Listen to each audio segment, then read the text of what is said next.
Chapter 182. Buying workers. Gu Yundong calculated the time. It was really today. In the afternoon? Luan replied, yes, early in the morning at Xianxia restaurant in the city. The Lu family was mainly in the business of restaurants. Xianxia restaurant was the largest restaurant in Fengkai County. Of course, the Lu family also had various shops under their name. They sold snacks, pastries, and even groceries. Alright, I understand. We still have something to do now. We'll go over at noon. Tell your young master to keep a seat for us. Luan hurriedly asked, Miss Gu, what's the matter? Do you need my help? Gu Yundong thought about it. Luan was more familiar with the county.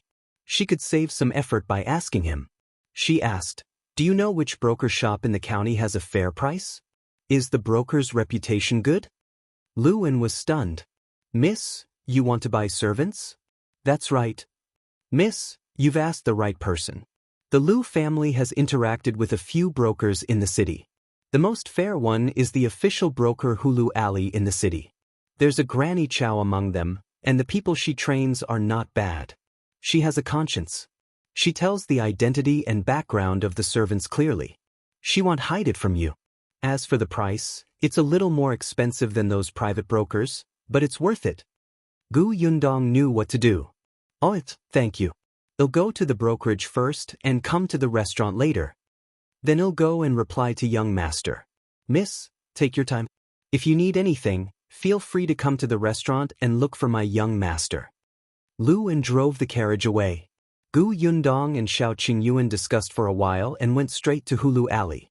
If there were no suitable ones over there, it would not be too late to take a look at the others. Hulu Alley was very lively. Although it was called an alley, the road was very wide.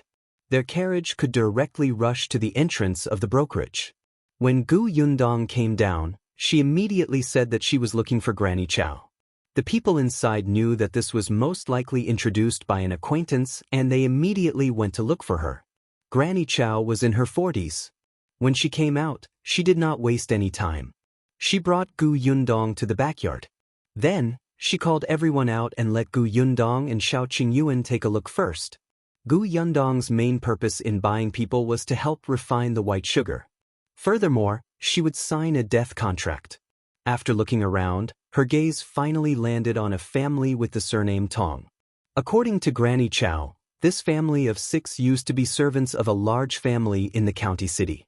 That family had moved away some time ago and could not bring many servants with them, so they sold a portion of them. The Tong family was among them. It was said that in the previous master's house, the Tong family was also diligent in their work. However, they did not know how to suck up to their master and could not get close to the master's house, so in the end, they were not taken away. The Tong family had an old man and a mother. They were both 46 years old this year. The couple had 2 sons. The eldest son was 30 years old and had married a woman. He had a 14-year-old daughter. What surprised Gu Yundong was that this daughter was very strong, even though she ate a lot. The younger son was 25 years old. It was said that he had a wife before, but that wife found him boring. In the end, she climbed into the bed of the young master of the family and became his concubine. Upon hearing this, Gu Yundong roughly knew why this family had been sold by the previous owner. This concubine must have put in a lot of effort. Gu Yundong asked them a few questions. For the time being, she did not feel that there was anything bad about them, so she bought them. Because they were all strong laborers and were healthy, the 6 of them had cost 70 taels of silver on Gu Yundong, and that was because Granny Chow had given a discount. Chapter 183. Young Master Lu, don't give up. Gu Yundong paid the money and instantly felt that she was poor again. She really could not afford to spend this money. She had to earn more quickly. Shao Qingyuan saw that she was frowning as soon as she left the brokerage shop. He thought for a moment and asked, is there no more silver? He'll go up the mountain tomorrow to see if there are any tigers. There was also the roe deer. Last time, she said that she had never eaten a roe deer. It was just that he had been busy recently and could not find the time to go up the mountain. Gu Yundong immediately shook her head. You have to go deep into the mountains to fight the tigers. It's so cold now. You'll freeze if you stay in the mountains for 2 days. Besides, It's not that easy to fight the tigers. Do you think you can encounter them so easily? It's better not to go. It's too dangerous. Shao Qingyuan smiled. Okay, I won't go. The two of them got into the carriage. The Tong family was still at the brokerage shop. Gu Yundong asked them to pack their things first. She would pick them up in the afternoon when they returned from Jinshu restaurant. Jinshu restaurant was still some distance away. When Gu Yundong and the others arrived, the entire restaurant was surrounded with carriages. According to the waiter, the stable in the restaurant could not accommodate all the horses at all. They could only block the road. There were too many people. Previously, Gu Yundong had only heard that this bet had blown up quite a bit. Now, it seemed that it had blown up too much. How much did Lu Wei hate Tao Xing that he wanted the entire county to see him being humiliated? No wonder even Qin Wenjing had made a move to persuade her to stop this bet. The waiter had received Lu Wei's instructions and brought Gu Yundong and the rest to the best private room on the second floor. After knocking on the door, a weak voice came from inside. Come in. Gu Yundong and Shao Qingyuan looked at each other. What was going on? The two of them pushed open the door and entered. Unexpectedly, as soon as she entered, she saw Lu Wei hanging his head low and looking dejected. Even his hair was messy, and his clothes were messy too. He looked like he was in pain. What happened to you? Gu Yundong asked softly. Did something happen to the bet? Should she comfort him? When Lu Wei heard her voice, he suddenly raised his head. His movements were so fierce that he almost twisted his neck. In the next moment, the dejected look on his face disappeared and he exhaled. So it's you guys. He wiped his hair and crossed his legs. He looked like an arrogant profligate son, completely different from his previous image. Who did you think we were, then? I thought that Tao Xing and the others were here to laugh at me in advance, so I deliberately pretended to be defeated and had nothing to live for to make them happy. That way, the happier they are now, the worse they will fall later. Ha! This person's bad taste was quite strong. Gu Yundong sat at the table and poured himself and Shao Qingyuan a cup of tea. She reached out to open the window. Lu Wei immediately stopped her. No. There are so many people downstairs. If everyone sees how confident I am later, it will be boring. Gu Yundong could only retract her hand and ask him, Is there anything delicious in your restaurant? I'm hungry. Let's eat first. There are still more than 2 hours left. Yes, you'll get someone to serve the dishes immediately. As he spoke, he opened the door of the private room with messy hair and shouted to the waiter outside, Serve me the signature dishes of the restaurant. Hurry up. 2 young masters happened to pass by outside the door. When they heard this, they immediately smiled. Young Master Lu, you clearly know that you're going to lose, so you're starting to give up on yourself? There's no need to waste the food, right? Chapter 184. Old Master Lu is here. Another person also smiled and said, That's right. You don't care about your image at all. After all, you're a handsome man in Fengkai County. How can you go crazy just because of 5 shops? The only response they got was the sound of Lu Wei slamming the door. The 2 young masters looked at each other and sneered. He's angry from embarrassment. How pitiful! After this, Lu Wei will probably be completely abandoned by the Lu family. Won't there be one less person at our gathering in the future? Haha, isn't there still Tao Xing? He won a few shops this time. Wouldn't he be more generous and invite everyone out to celebrate? The 2 of them were getting further and further away. Lu Wei leaned behind the door and listened for a long time with his butt raised.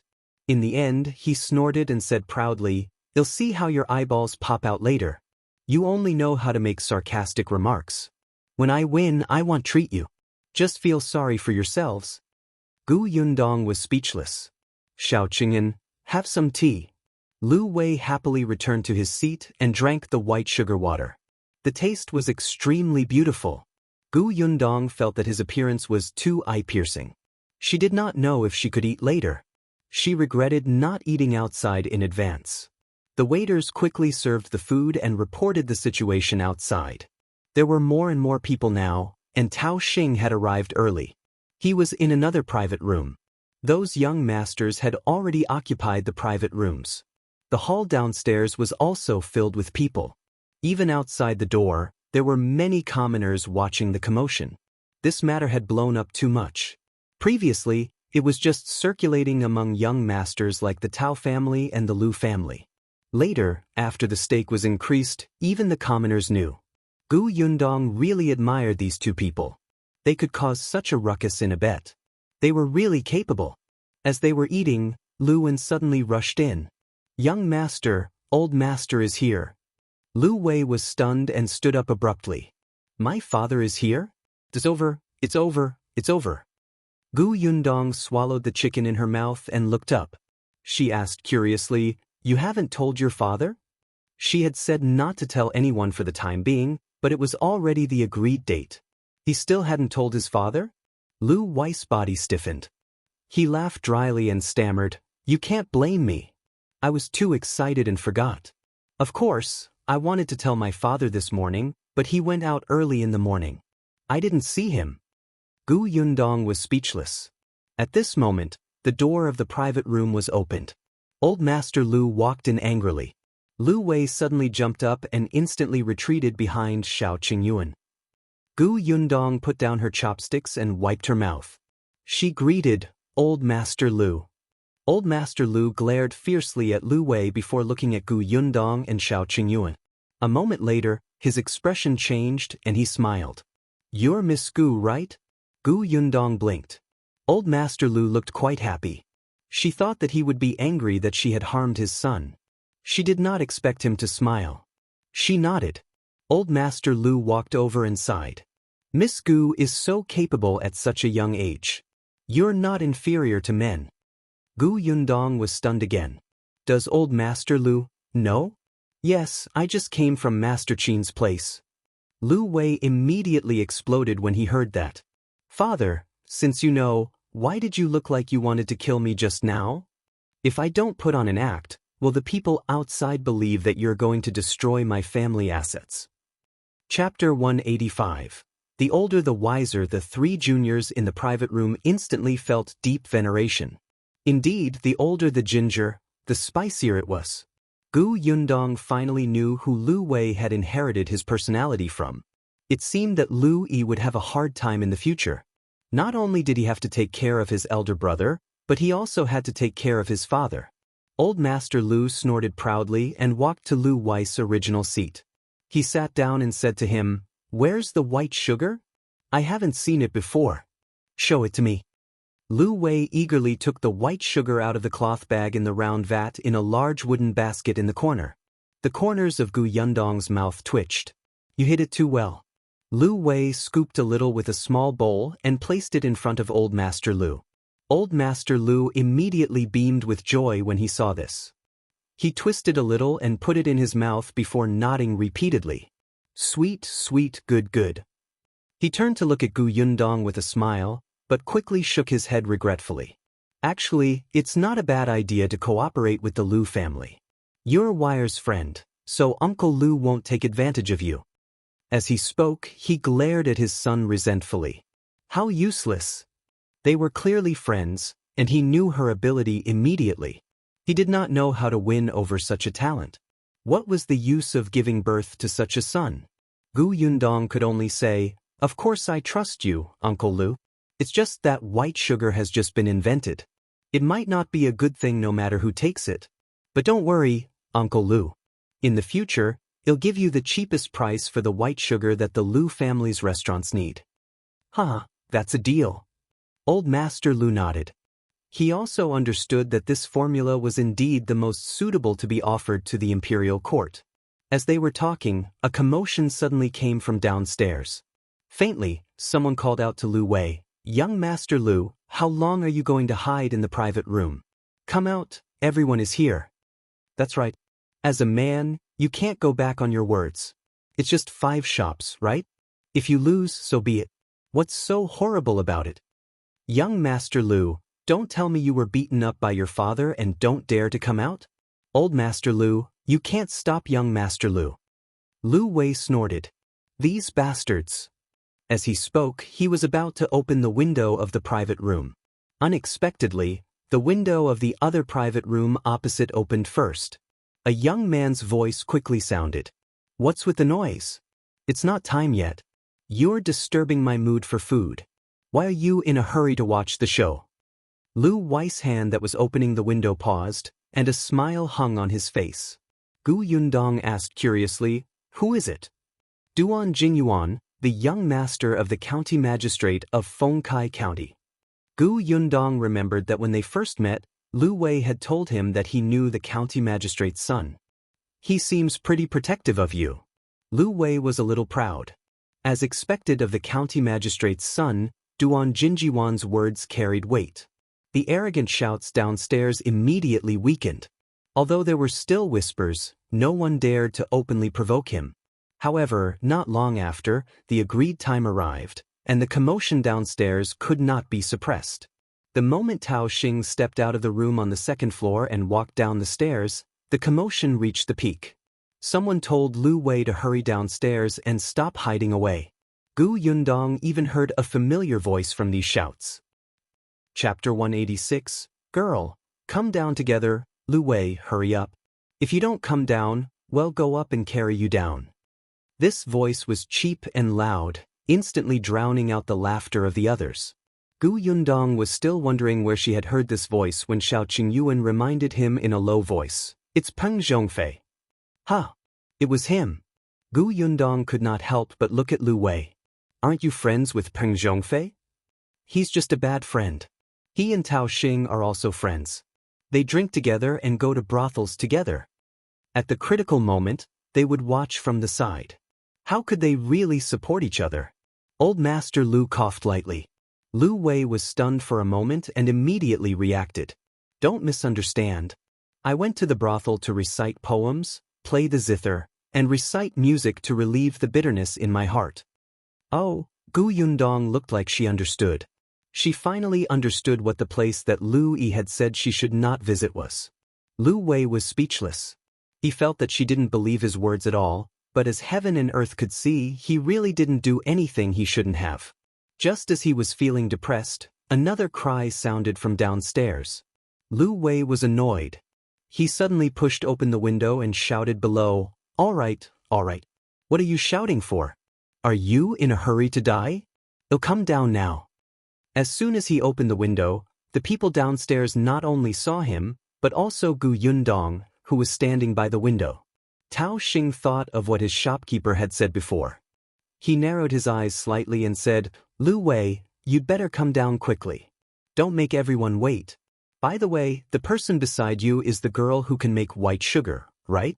Invite her down together. How about letting her repeat what she said in my grocery store?"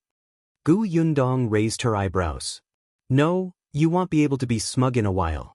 She really just wanted to watch the show. After all, Tao Xing's goal was only Lu Wei. She didn't expect him to mention her. Lu Wei snorted coldly. "If you want me to go down, go down." He closed the window and said to Luan, "Carry the basket down.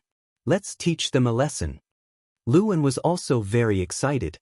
During this period of time, Tao Xing's servants would laugh at him every time they saw him. They would say that he had a brainless master and that he had become stupid. He had restrained himself from retorting on the spot. This time, he could finally hold his head high. After waiting for so long, today finally came. Luan took out the cloth bag from the vat and placed it on the basket. Then, he carried the basket on his back in high spirits and followed Lu Wei downstairs. Old Master Lu was still up there. After all, the people below were all juniors. If he went down, he would be giving them too much face. He comfortably made himself a cup of sugar water and sat on the chair, enjoying it with his eyes slightly narrowed. However, when the people downstairs saw that he was not coming down, they felt that he was too ashamed. But it didn't matter. He could still feel it upstairs. Lu Wei went downstairs. Along the way, people on the stairs, along the aisle, and in the lobby downstairs all moved aside to make way for them. Tao Xing sat in the middle of the hall with a smile. There was a table in front of him with a few pieces of paper on it. They were the bet agreement between him and Lu Wei, as well as the contracts for the 5 shops. He glanced at Lu Wei, then at Gu Yundong. She was quite good-looking, but she didn't have any brains. She was also dressed in old-fashioned clothes. It was said that she came from the countryside and didn't know much. She dared to say anything. Lu Wei was actually charmed by such a person. This generation of the Lu family was probably finished. Peng Zhongfei, who was sitting beside him, also saw Gu Yundong and immediately stood up. Chapter 187. Broadening their horizons. Previously, Peng Zhongfei did not see clearly who the woman in the private room on the second floor was. Now, he knew that it was Gu Yundong. For some reason, he felt a little flustered. Perhaps because he had made too much noise, Tao Xing turned his head and looked at him. "What's wrong?" "No, nothing." Peng Zhongfei sat back down silently. Just now, he was the one who caused the most trouble. Now, he was as quiet as a chicken and did not say anything. However, Peng Zhongfei was still puzzled. When did Gu Yundong and Lu Wei become so close? Tao Xing glanced at him strangely and ignored him. He reached out and knocked on the table. "Put up the contracts for the 5 shops." Lu Wei's hair was still a little messy. He sat on the chair brought over by the waiter angrily. He first flipped through the contract on Tao Xing's desk. Seeing that the addresses were indeed the ones they had agreed on previously, he was satisfied and took out his copy. Tao Xing also took a look and immediately smiled. They had been coveting the Lu family's shops for a long time. Now, they finally took this opportunity to set a trap for Lu Wei and make him willingly lose. Both sides placed their bets on the table and invited the 2 middlemen who had witnessed their bet. It was actually useless to say that they were middlemen. Now that everyone in the county knew, most of them had gone to the restaurant to witness it with their own eyes. If anyone dared to break the contract in front of everyone, not only would they lose all their face, but their family's reputation would also be affected, which would be bad for their business. "All right, young Master Lu, let's not waste our breath." Back then, our Tao family's shopkeeper heard with his own ears that this girl said that she could make white sugar that was as white as clouds, right? As Tao Xing spoke, he looked at Gu Yundong. The latter nodded. "It's indeed what I said. Moreover, your shopkeeper said at that time that if I made it, your family would buy it at 10 times the price." Tao Xing nodded, indicating that he did not deny it. "Now that so many days have passed, we've given you enough time. So, where's the sugar?" "That's right. Where's the sugar?" The person beside him asked with a smile. "I've never seen sugar as white as clouds." "Ha, you really dare to say that? Why don't you just admit defeat? It's not a big deal. If you're willing to bet and admit defeat, you can still be a man. However, young Master Lu, you should open your eyes wide in the future. Don't be friends with everyone in the corner and harm others and yourself." Gu Yundong was speechless. She smiled. In a while, she would be able to hear the beautiful slaps on their faces. Lu Wei glanced at them from the corner of his eyes. "If you've never seen it before, it means that you're ignorant. You really think too highly of yourselves." As he spoke, he waved his hand and flipped his hair. "Luan, broaden their horizons." "Yes, young master," Luan replied excitedly. He bent down and took out the cloth bag from the basket with great effort. Everyone was confused. Could it be that there really was something? Tao Xing also frowned slightly and straightened his body. Ever since Peng Zhongfei heard that Gu Yundong might have made the sugar, he felt that Lu Wei was going to win. This person had the protection of that mysterious old man. What could she not do? As soon as the cloth bag was pulled open, the people around the table craned their necks to look inside. Then, their pupils dilated slightly. This is... Lu Wei waved his hand. "Go away." He took a bowl, scooped out a bowl, and placed it on the table with a bang. Come, try it. I'll show you what white sugar is." Chapter 188. These animals. Everyone stared at the white particles in front of them and could not help but swallow their saliva.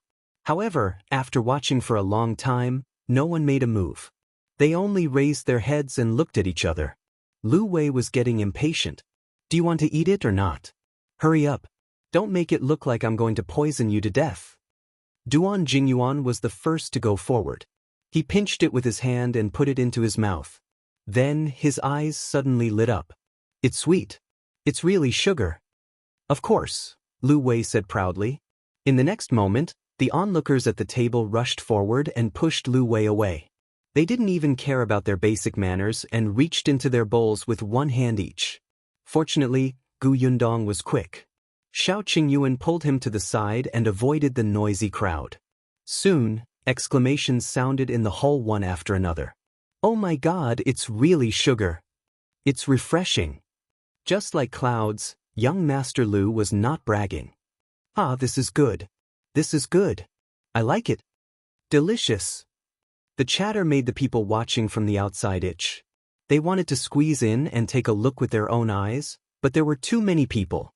They could not even see them, let alone squeeze in. When Lu Wei was pulled out by Luan, his hair was even messier, and his clothes were torn into a mess as if someone had molested him. At this moment, he still remembered to take out the bag of white sugar tightly in his arms, afraid that it would be swallowed by these wolves and tigers. When he was outside the crowd, he heaved a sigh of relief and wiped the sweat off his forehead. These animals look like they haven't seen candy in 8 lifetimes. He looked up and saw Gu Yundong and Shao Qingyuan standing far away. Not even a strand of hair was messy. He was so angry that his hands trembled. "You're too much. Why didn't you help me when you came out? We're doing this for your own good. If we hadn't come out early, your 5 shops might have flown away," Gu Yundong said and pointed at the other end of the crowd. On the other side, Tao Xing was being escorted out by his servant. Lu Wei glared at him and shouted, "Tao Xing, are you trying to go back on your word?" Perhaps because his voice was too sharp, it drowned out the noisy crowd. The people around the table instantly quietened down and looked in Tao Xing's direction. Tao Xing cursed in his heart and slowly straightened up. He tidied up his clothes that were also messed up and turned to look at Lu Wei. "What nonsense are you talking about? Going back on my word? I just saw too many people being squeezed out. Didn't you come out too?" It would be strange if Lu Wei believed him. He trembled and went forward. "All right, since you're not going to go back on your word, we can fulfill the bet now. You have eaten the white sugar too. How is it? It's the same as the white clouds, right?" He saw 2 grains of white sugar stuck to the corner of Tao Xing's mouth. Tao Xing's face darkened. Lu Wei had already spread out his hands. "Give me the contracts." Tao Xing was indignant and clenched his fists. He wanted to go back on his word.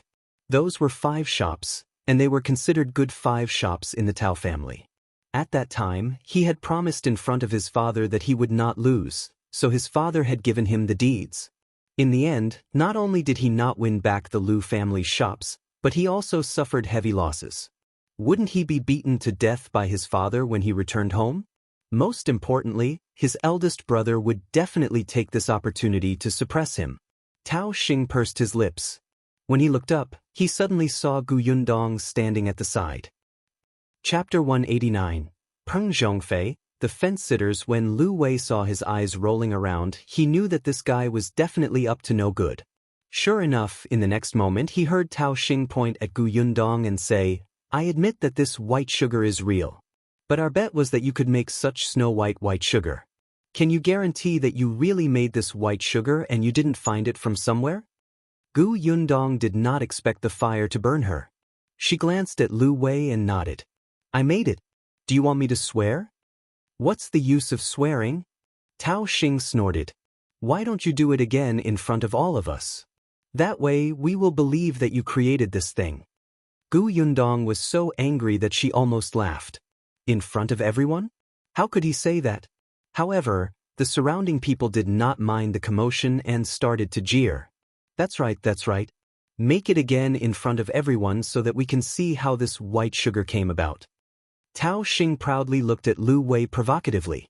Unexpectedly, he had only been smug for 2 seconds when he heard an unexpected voice. "Then why don't you tell everyone the secret recipe of your Tao family's wine in front of everyone once? Let everyone see if your family brewed it. Otherwise, how would we know where your family bought it from?"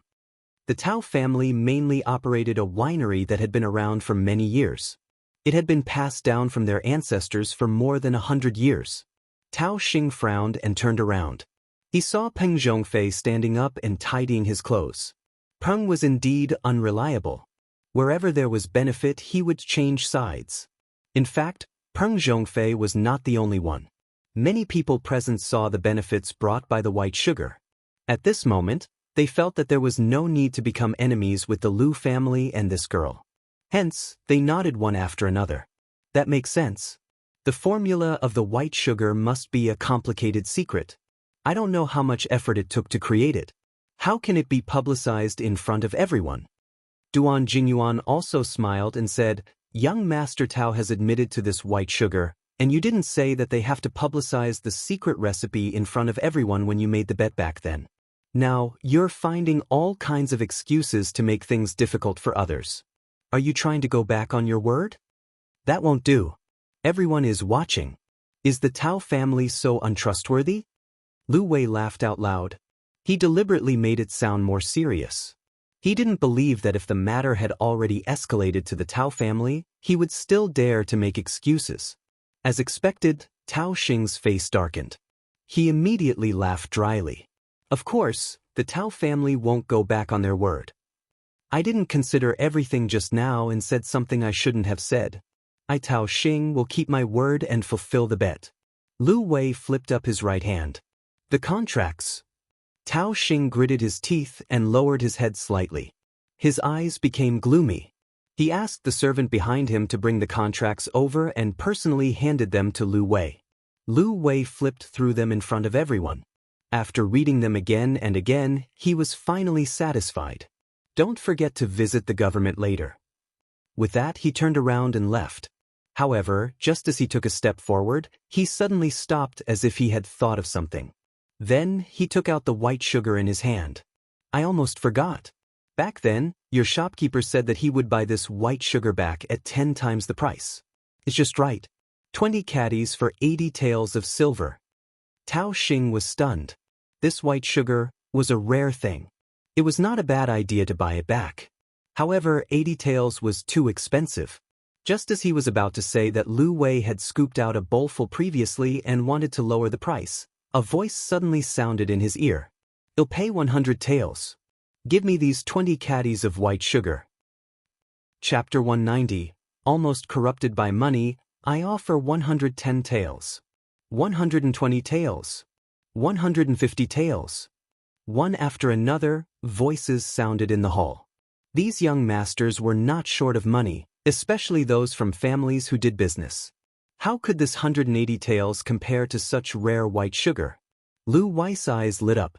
He didn't expect this bag of white sugar to be auctioned. But this sugar belonged to Gu Yundong. He turned to ask for her opinion. Gu Yundong's eyes were also sparkling. Let the prodigal sons come more fiercely. She was very short of money now. However, reality was cruel. Soon, a steward who had been following Old Master Lu came down and walked to their side. He said softly, Old Master said that it's not wrong for Miss Gu to want to take the opportunity to earn more money, but it's not good to go too far. After all, Miss Gu is about to start a white sugar business. This will be no longer unique. The young master who bought the white sugar later will feel that the price was too high and you might make enemies. The impression of Miss Gu on the people present will also worsen. In the future, the business will be affected. Peace is still the most important thing in doing business. When Shao Qingyuan heard this, he nodded slightly. Old Master Lu is right. Moreover, it's best to sell the candy to the Tao family. Gu Yundong knew that Old Master Lu was teaching him. He was afraid that she would not be able to withstand the temptation at such a young age. She was someone who could listen to opinions. Her eyes quickly calmed down from its all money. She took a deep breath and said to the manager, Thank you, Uncle Lu. Yundong understands. The steward went up with relief. Gu Yundong saw that the bids were getting more and more ridiculous. Some people even raised the price to 400 taels for the sake of personal feelings. Moreover, it seemed that the others had no intention of stopping. She secretly wiped her sweat. She had almost been corrupted by money. Everyone be quiet. Gu Yundong suddenly spoke. The group of people who were arguing until their faces were red immediately stopped. They heard her say, I'm really sorry, everyone. I still have to give the sugar to the Tao family. After all, we agreed back then. Tao Xing was angry at first, but when he heard this, he was instantly happy. Unexpectedly, Gu Yundong continued, It's just that young Master Lu was wrong about one thing. Back then, the shopkeeper said that he would buy it back at 10 times the price. So it was 10 times the price of this white sugar. And this white sugar will be released soon. At that time, the price will be 100 copper coins per tael. Here, 20 caddies is 32 taels, so 10 times the price is 320 taels. So young Master Tao, for 320 taels, this sugar is yours. This was not wrong. If Qin Wenjing brought it back, the imperial court would set the price at 100 copper coins per tael of white sugar. Gu Yundong felt that the price was actually not bad. Many people could afford it. She remembered that white sugar used to be a luxury item that only the royal family could afford in England. When the people present heard this price, they felt that it was very acceptable. The bid just now had soared to 600 taels. Tao Xing almost vomited blood. Previously he found 80 taels too expensive, but now it was 320 taels. He wouldn't pay. Whoever wanted it could have it. But before he could say anything, he heard a dignified voice behind him. Tao Xing, give it to her. The Tao family won't go back on their word and bully a girl. Tao Xing suddenly turned around and saw his father, who was originally in the private room upstairs, standing behind him with a very ugly expression. Chapter 191. Silver again. However, it was not only Master Tao who was standing there, but also Tao Xing's brother, Tao Feng, whom he hated very much. Tao Feng had a smile on his face, and his expression was filled with gloating. Old Master Tao had already walked forward and said to Lu Wei and Gu Yundong, "The Tao family admits defeat. Young Master Lu is so capable. The friends you know are not ordinary people." Lu Wei secretly cursed the old fox in his heart, but he said with a smile, "Thank you for your praise." Under Master Tao's sharp gaze, Tao Xing finally took out 320 taels of silver and handed it to Lu Wei. Lu Wei retracted his hand and called Gu Yundong and Shao Qingyuan upstairs. He didn't want to talk to Master Tao. Anyway, he had already gotten what he wanted. Gu Yundong was also satisfied. She was no longer short of money. With this money, she could buy land, build a factory, and collect sugarcane. Life was getting better bit by bit. Thinking back to those days in the apocalypse, it really felt like heaven now. Gu Yundong's footsteps were light. She had only taken 2 steps when she suddenly realized that Shao Qingyuan was not following her. She was stunned for a moment.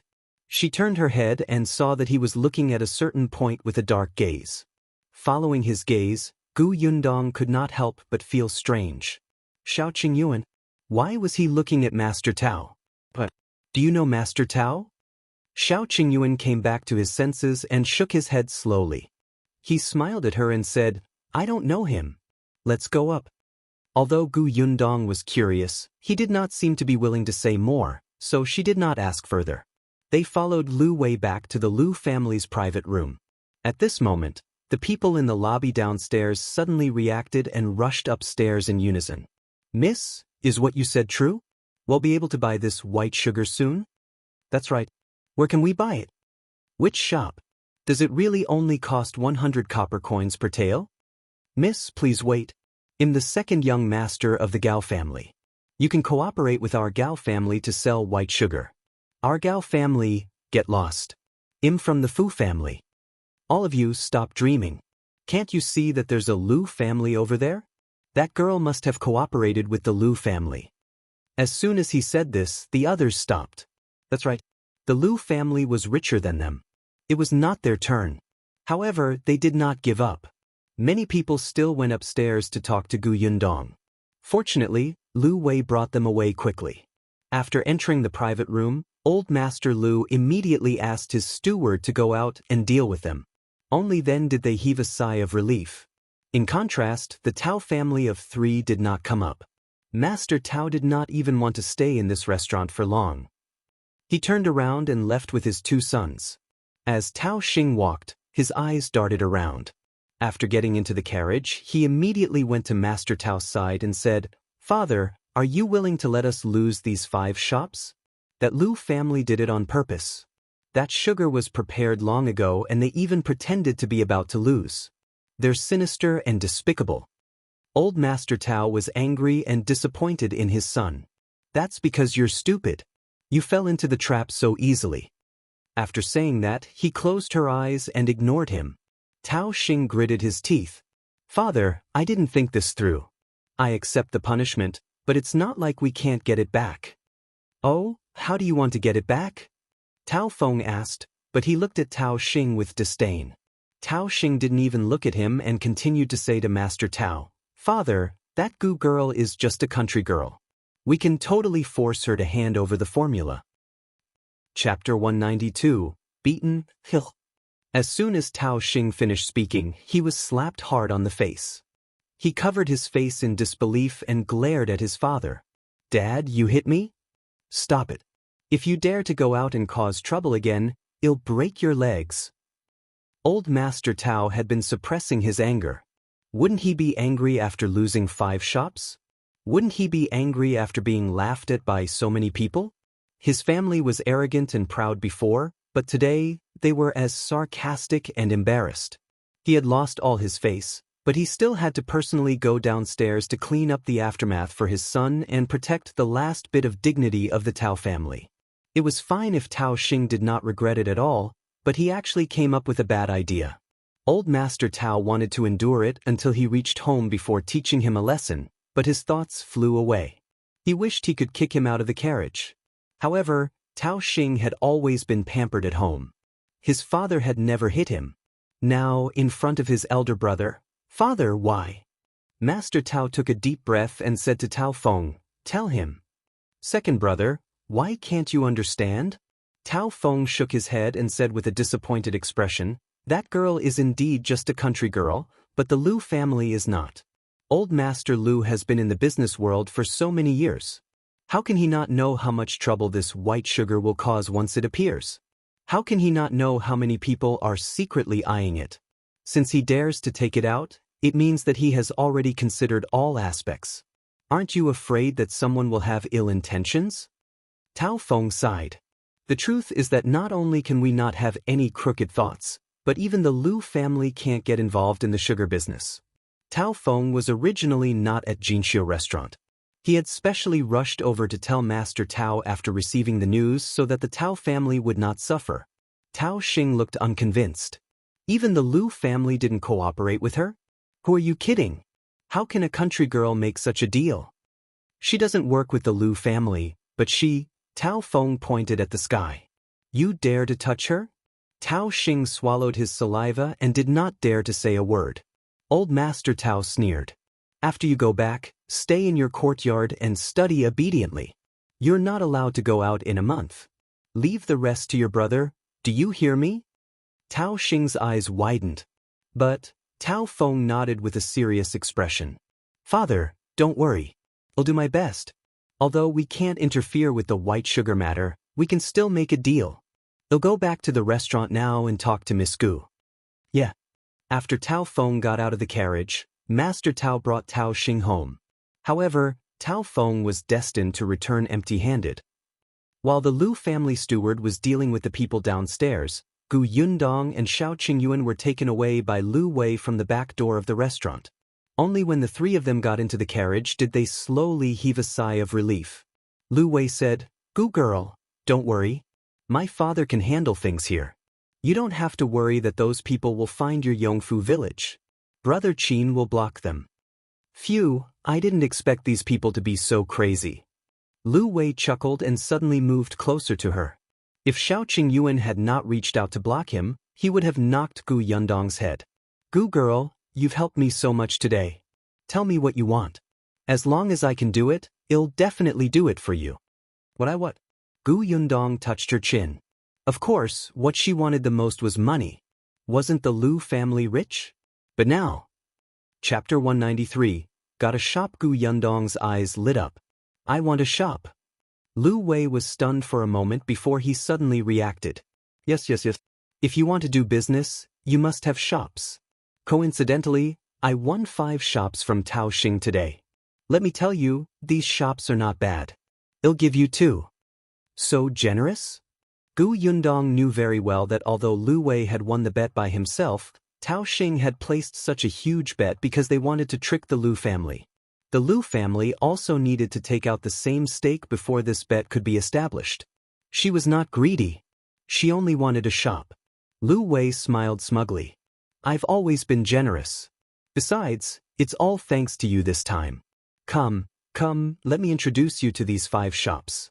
You can choose first. If possible, it was actually better to bring her to see the shops. However, the shops were not empty yet, so it was inconvenient. Gu Yundong pondered as she listened, occasionally asking for Shao Qingyuan's opinion. When Lu Wei was done explaining the pros and cons, Gu Yundong knew what to do. I want the shop in the east of the city with a backyard. That shop was in a good location and was not far from Qin Wensheng's school. It also had a rather large backyard that could accommodate people. In the future, if Yunshu's school was inconvenient for him to go home, he could have a place to stay. There was also a well in the backyard, and there were 3 to 4 rooms. The surroundings of the shop were also lively. Many wealthy families in Fengkai County lived in that area, and the scenery was not bad. Gu Yundong only wanted this shop. Firstly, this shop was the largest and best among them. Although the others were not bad, they did not make her particularly tempted. Secondly, she had just received more than 300 taels of silver from Taoxing. It would be too greedy to ask for another shop. Although Lu Wei didn't mind, she didn't know what the other members of the Lu family were thinking. Gu Yundong knew when to stop. Besides, she would soon have a source of income. If she wanted a shop in the future, she would buy it herself. Lu Wei tried to persuade her a few times but to no avail.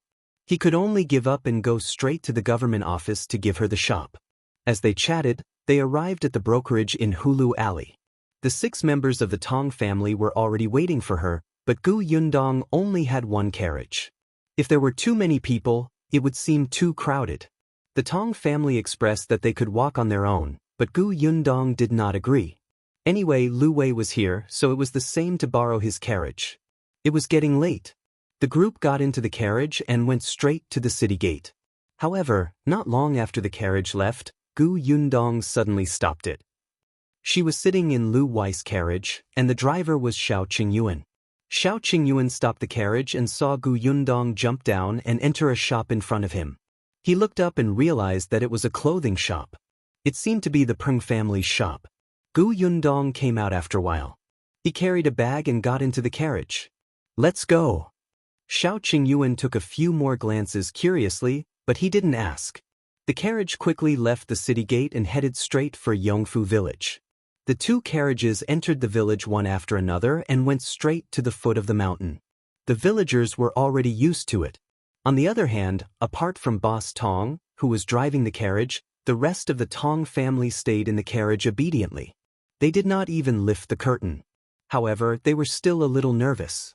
When the master girl bought them, she did not say much. Now, they knew that they had entered the village. Chapter 194. Gu Yunshu's worry. The carriage stopped in front of the Zheng family's house. The 6 members of the Tong family alighted one by one. They looked up and saw the dilapidated mud brick house in front of them. Even though they were mentally prepared, they still found it unbelievable. Especially after Gu Yundong brought them into the courtyard and they saw the narrow road with the low courtyard walls, they looked at each other. The master's house was actually like this? The Tong family really could not understand. The master had spent so much money on them. Why did she not use it to repair the house?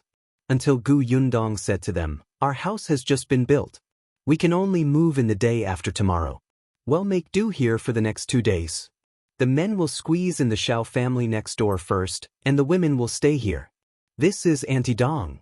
This is her home. Auntie Dong has already helped pack your room. Go take a look and put down your luggage." Dong Xiulan knew that she had gone out early in the morning to buy people, so she quickly tidied up the unoccupied room in her house. The Shao family could also vacate a room, so they could arrange it. The Tong family hurriedly nodded. After Gu Yundong introduced the others, the women followed Dong Xiulan into the house, and the man followed Shao Qingyuan to the next room. When they went out, they happened to see the Gu family's green brick-tiled house. All of them were a little surprised. They did not expect such a house to exist in the countryside. They wondered who lived inside. The Tong family were all people with work to do in their eyes. Especially when they were in an unfamiliar place, they were more or less trembling in fear. Therefore, as soon as they put down their things, they immediately came out to help chop firewood, fetch water, and cook dinner. Dinner was quite sumptuous. After all, There were more people in the house and they had earned more money. It was something to celebrate. During dinner, Gu Yundong mentioned that there was an additional shop in the house. The Zheng family was very surprised. You have a shop? Where is it? How big is it? Are you planning to sell white sugar? Gu Yundong nodded. It's used to sell white sugar. It's in the east of the city.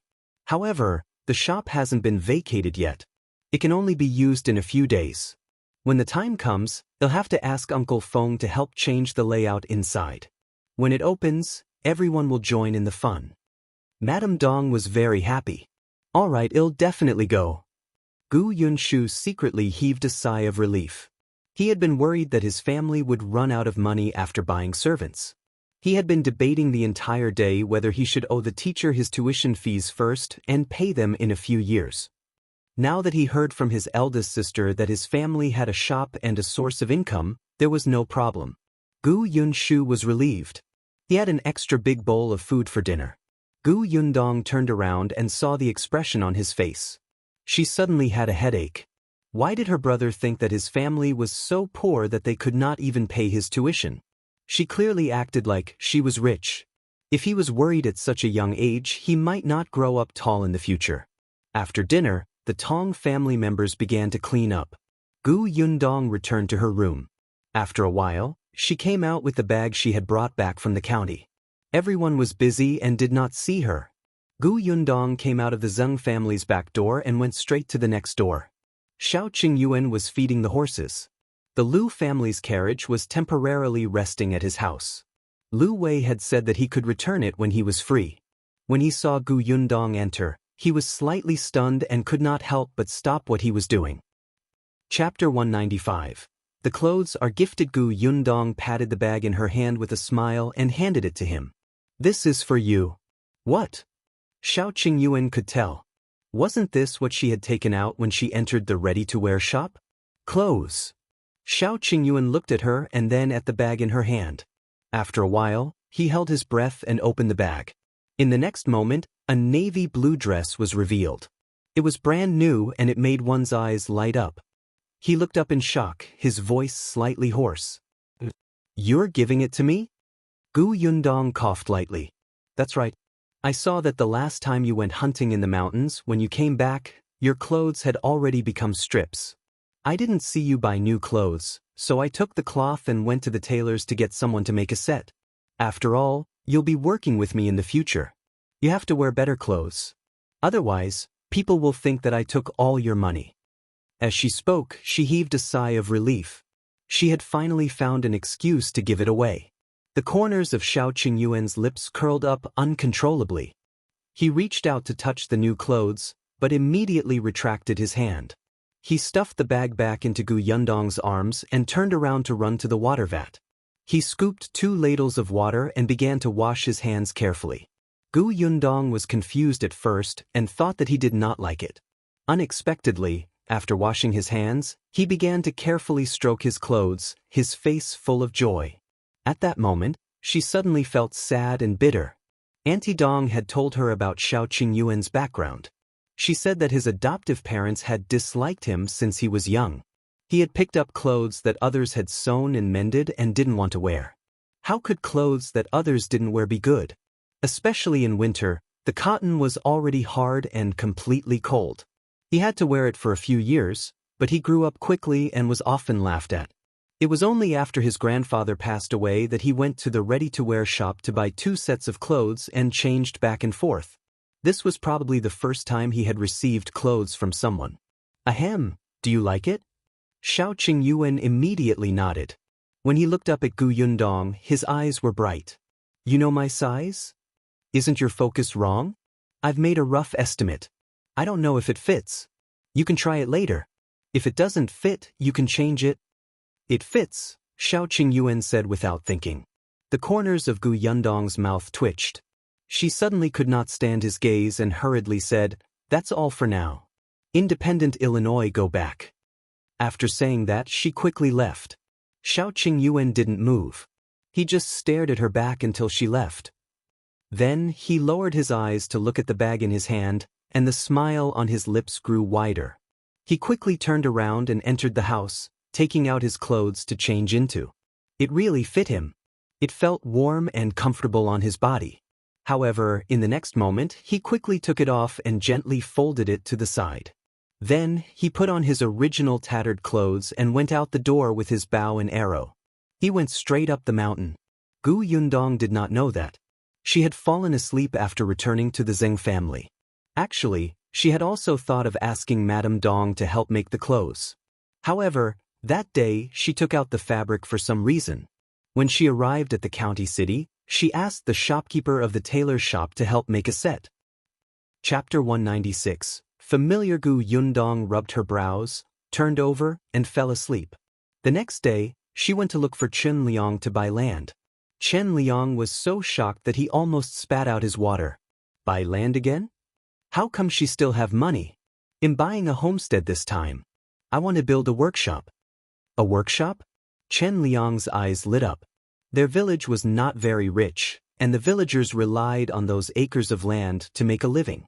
Some villages had workshops. Even if it was a small village that specialized in carpentry, the village was also famous among those towns and counties. The villagers more or less benefited from it, and their families were much better. Now, there would actually be a workshop in their village? Chen Liang was a little excited. He stood up and paced around the central room. After a long while, she finally calmed down and asked about serious matters. What is your workshop doing? How big is it? Do you have any idea? If you build a workshop, it won't be a joke. Of course. Don't worry, Uncle Chen. My workshop plans to make sugar. I want to buy 5 acres of land first and build it after spring. It was too late to build it now. The sugar cane was seasonal. When her workshop was completed, the sugar cane would be gone. Besides, Feng Danning was currently helping 2 other families to build houses. He could not spare the time. As for this period of time, she could only see if she could rent a place. Chen Liang listened to her roughly and nodded repeatedly. In the end, he waved his hand and said, "All right, 5 acres of land, or the one at the foot of the mountain?" That's right. However, they still had to walk away from the house. Otherwise, it would be too noisy and it would be messy. Chen Liang pointed out a few places to her. After confirming it, he said that it would be done soon. But before Gu Yundong left, he stammered, "Well, Yundong, once your workshop is built, can you hire the locals from the village first?" Gu Yundong was stunned. He smiled and said, "Of course. The uncles and aunts in the village have helped me a lot recently. I will definitely think of them. But I will definitely hire people who are diligent and efficient. Forget about those who are sneaky." Of course, of course." Chen Liang nodded repeatedly, extremely happy. Gu Yundong really felt that he was a good village chief. He was focused on helping the villagers. Compared to the previous head of the Gu family, he was worlds apart. She went back, but Chen Liang was still standing at the door with a silly smile on his lips. Madame Zhou walked out and sighed slightly. The Gu family's girl will be amazing in the future. Don't you think we should listen to what she said last time? She was referring to the school where Niu Dan went to that Gu Yundong came to talk about. Actually, they were quite satisfied with that teacher and felt that he had taught them correctly. Shouldn't students just read books? Why would the adults in the family need them for farm work? Even if the teacher didn't say anything, they wouldn't let Niu Dan go to the fields. However, Gu Yundong said that the child had to have good stamina for the exams in the future. By helping the family, he could understand how difficult it was for his parents and family. He would cherish them even more. In any case, what she said made sense. However, she was only a 13-year-old girl after all. The teacher of the school was so old and was an elementary scholar. How could he be wrong? But look at Gu Yundong now. Wasn't she advancing step by step? Chen Liang was also thinking about this question. After a while, he said, "Let me think about it." When Gu Yundong returned to the Zhong family, he realized that only his mother was there. The Tong family's mother said, "Master Shao next door caught a roe deer." Everyone went to help. Gu Yundong was surprised. Shao Qingyuan entered the mountain? Shao Qingyuan returned after getting a roe deer. As soon as he entered, he took a shower and changed into his new clothes. When Dong Xiulan entered, she happened to see him coming out in high spirits. She could not help but take a few more glances. The color of the clothes felt familiar. Chapter 197. Clothes make a man. Not only did Dong Xiulan take a second look at him, but the others in the courtyard were also stunned when they saw him coming out in a new set of clothes. Shao Qingyuan's usual clothes were gray and especially old. Now that he was dressed like this, he surprisingly looked handsome and noble. He was not inferior to Lu Wei from the county. When Gu Yundong entered, she saw this scene and her eyes lit up. Indeed, clothes were everything. Shao Qingyuan's good looks had been ruined by him. But soon, when Gu Yundong's gaze landed on the roe deer on the ground, she frowned again. "Did you go into the mountains last night?" Shao Qingyuan suddenly thought of what she had said previously and thought that she was angry. He immediately explained, "I wasn't deep in the mountains. There's no danger." Gu Yundong pursed her lips and muttered softly, "It's late at night. Even if you didn't go deep into the mountains, it's still dangerous. Besides, the weather was so cold. Can't you hunt during the day?" "All right, I won't go next time." Gu Yundong was speechless. She only muttered a few words and did not say that she wanted to order him around. Her ears were quite sharp. She coughed lightly and glanced at him again. "The clothes fit you quite well." With that, she turned to look at the roe deer. She squatted down and poked it. It was actually quite fat. "Perfect. We're moving tomorrow. I originally planned to roast meat to celebrate. Now, I don't have to go to town to buy meat." When Shao Qingyuan heard this, he immediately pointed at the wild chickens and rabbits beside him. "There's still a lot over there. It should be enough to eat tomorrow." He was too excited last night and was full of energy.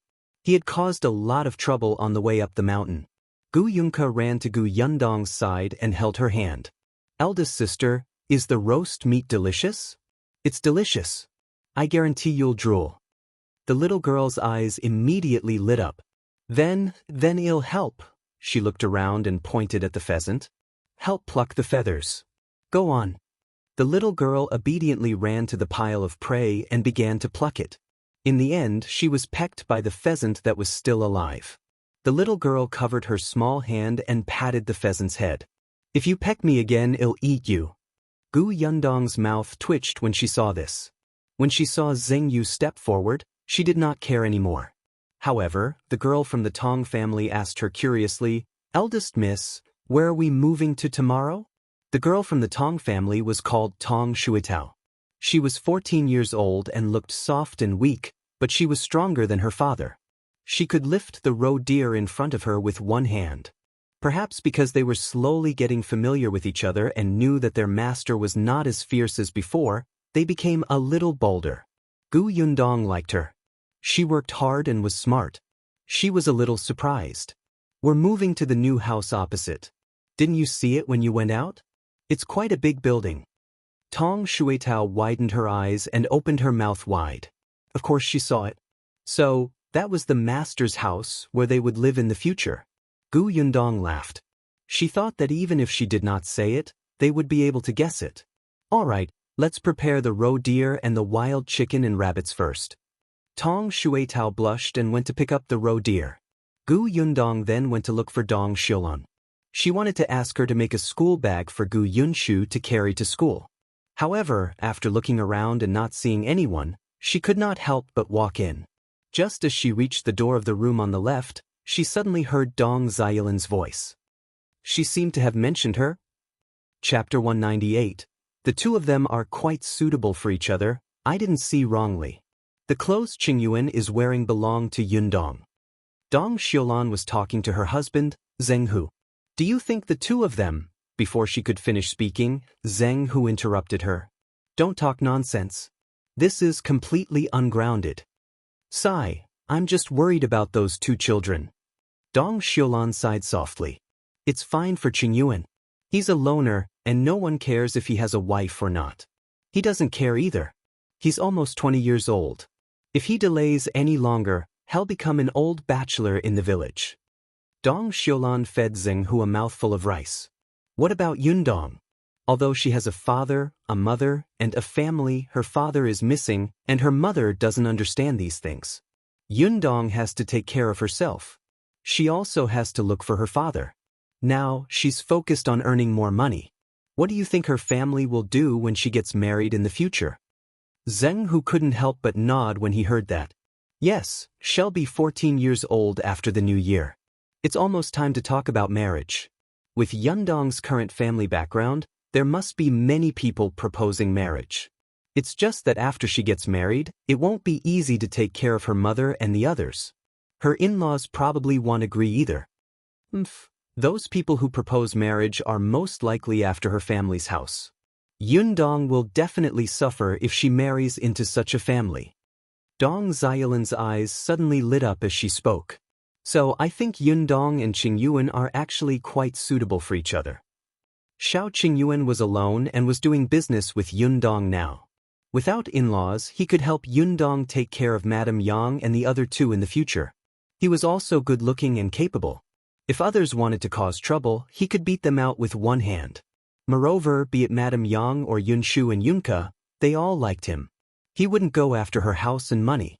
He was a reliable person. If it weren't for the huge difference between her Zhengyu and Shao Qingyuan, Dong Xiulan would have wanted him to be her son-in-law.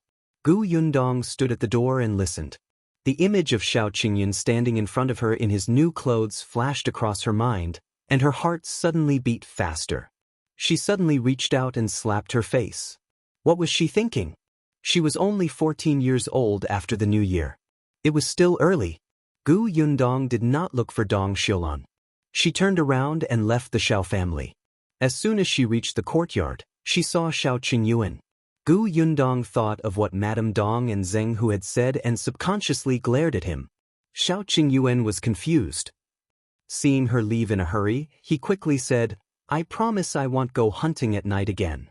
Gu Yundong staggered and almost fell. "Who asked for your promise?" She walked even faster and only heaved a sigh of relief when she reached the Zheng family's door. However, in the next moment, a soft cry suddenly came from behind. "Hey!" Gu Yundong was shocked. She turned around and saw a head sneakily sticking out from the haystack not far away and staring at her for a long time. Gu Yundong could not help but roll her eyes. She strode over. "If you're looking for me, just come for me. Why are you sneaking around? Don't you think this is more eye-catching?" Zhuangzi paused and thought that it made sense. He stood up straight and chuckled. "You're looking for me at this time? Is there a situation?" Gu Yundong had asked Zhuangzi to keep an eye on Madame Fong and her daughter, but he had not come to her. She did not expect him to come looking for her today. Chapter 199. Discovering the adultery. Zhuangzi smiled at her mysteriously. Slowly, that smile became vulgar. Gu Yundong could not help but take a small step back. "Stop laughing. Hurry up and say it." His smile was too ugly. "Ahem." Zhuangzi coughed lightly and looked around before saying softly, "You asked me to keep an eye on the mother and daughter previously. Did you already guess that there was an affair?" Your guess is right. That Madame Fong looks innocent, but I didn't expect her to have hooked up with someone long ago." Gu Yundong was speechless. She found out that Madame Fong was having an affair? When did this happen? Why didn't she know? Zhuangzi started to smile wretchedly again. "Do you know who Madame Fong hooked up with? It's beyond your imagination. Can you get to the point? I didn't expect you to be a gossipy man. Look at how excited you are. The flesh on your face is trembling, okay? Oh, let me tell you. Madame Fang's lover is our village's widower, Zhao Dafa. Before dawn this morning, I saw the two of them secretly meet. Madame Fong even gave Zhao Dafa a bag of something. I don't know what it was. However, the two of them seemed to have quarreled later. Zhao Dafa threw the bag on the ground and left." Zhao Dafa? Gu Yundong did not know him. Although she knew most of the people in the village entrance was too far from the foot of the mountain. She did not recognize all of the people. Zhuangzi was still clicking his tongue. "Unfortunately, I was far away and didn't hear what they were arguing about. However, I didn't expect Madame Fong to actually take a fancy to Zhao Dafa. She's bold enough." "What's wrong with Zhao Dafa?" Gu Yundong asked curiously. "This Zhao Dafa, right? He's quite good-looking and comes from a good family. He's even 2 years younger than Madame Fong. However, others might not know this, but I know him very well. That Zhao Dafa likes to beat his wife." Zhuangzi said softly. Zhao Dafa's previous wife ran away because she couldn't stand Zhao Dafa beating her up. She ran away in the middle of the night. I happened to come back from Liangzi's house that day after drinking and saw it with my own eyes. However, the Zhao family said that she was sick the next day and needed to stay at home to recuperate. Half a month later, they said that she died. That Zhao family really cares about their reputation. They don't dare to say that she ran away. How far would it take for a woman to run away in this era where transportation was inconvenient and difficult? Madame Feng and Zhao Dafa? Gu Yundong felt that it was unlikely. However, she could not figure it out for the time being. She could only let Zhuangzi continue to keep an eye on them. Zhuangzi seemed to be especially enthusiastic about this matter. When he heard this, he immediately nodded and turned to run. He only ran 2 steps before he came back. He looked at Gu Yundong and said hesitantly, "Well, I have to thank you. I know that you hired my parents to do things and gave them a very high salary." Without waiting for Gu Yundong to react, he disappeared. Gu Yundong shook her head and returned to the Zheng family. Because there were many people at home, all kinds of meat were prepared quickly. The next morning, everyone hurriedly moved their things to their new home. Gu Yundong took out the barbecue grill that she had ordered previously. This thing was quite big and there was no problem with roasting meat.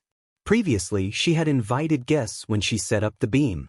This time, she would not invite them.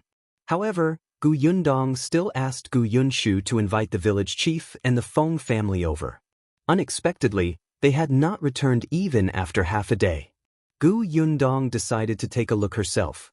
Before she reached the village chief's house, she saw an unfamiliar person looking at her.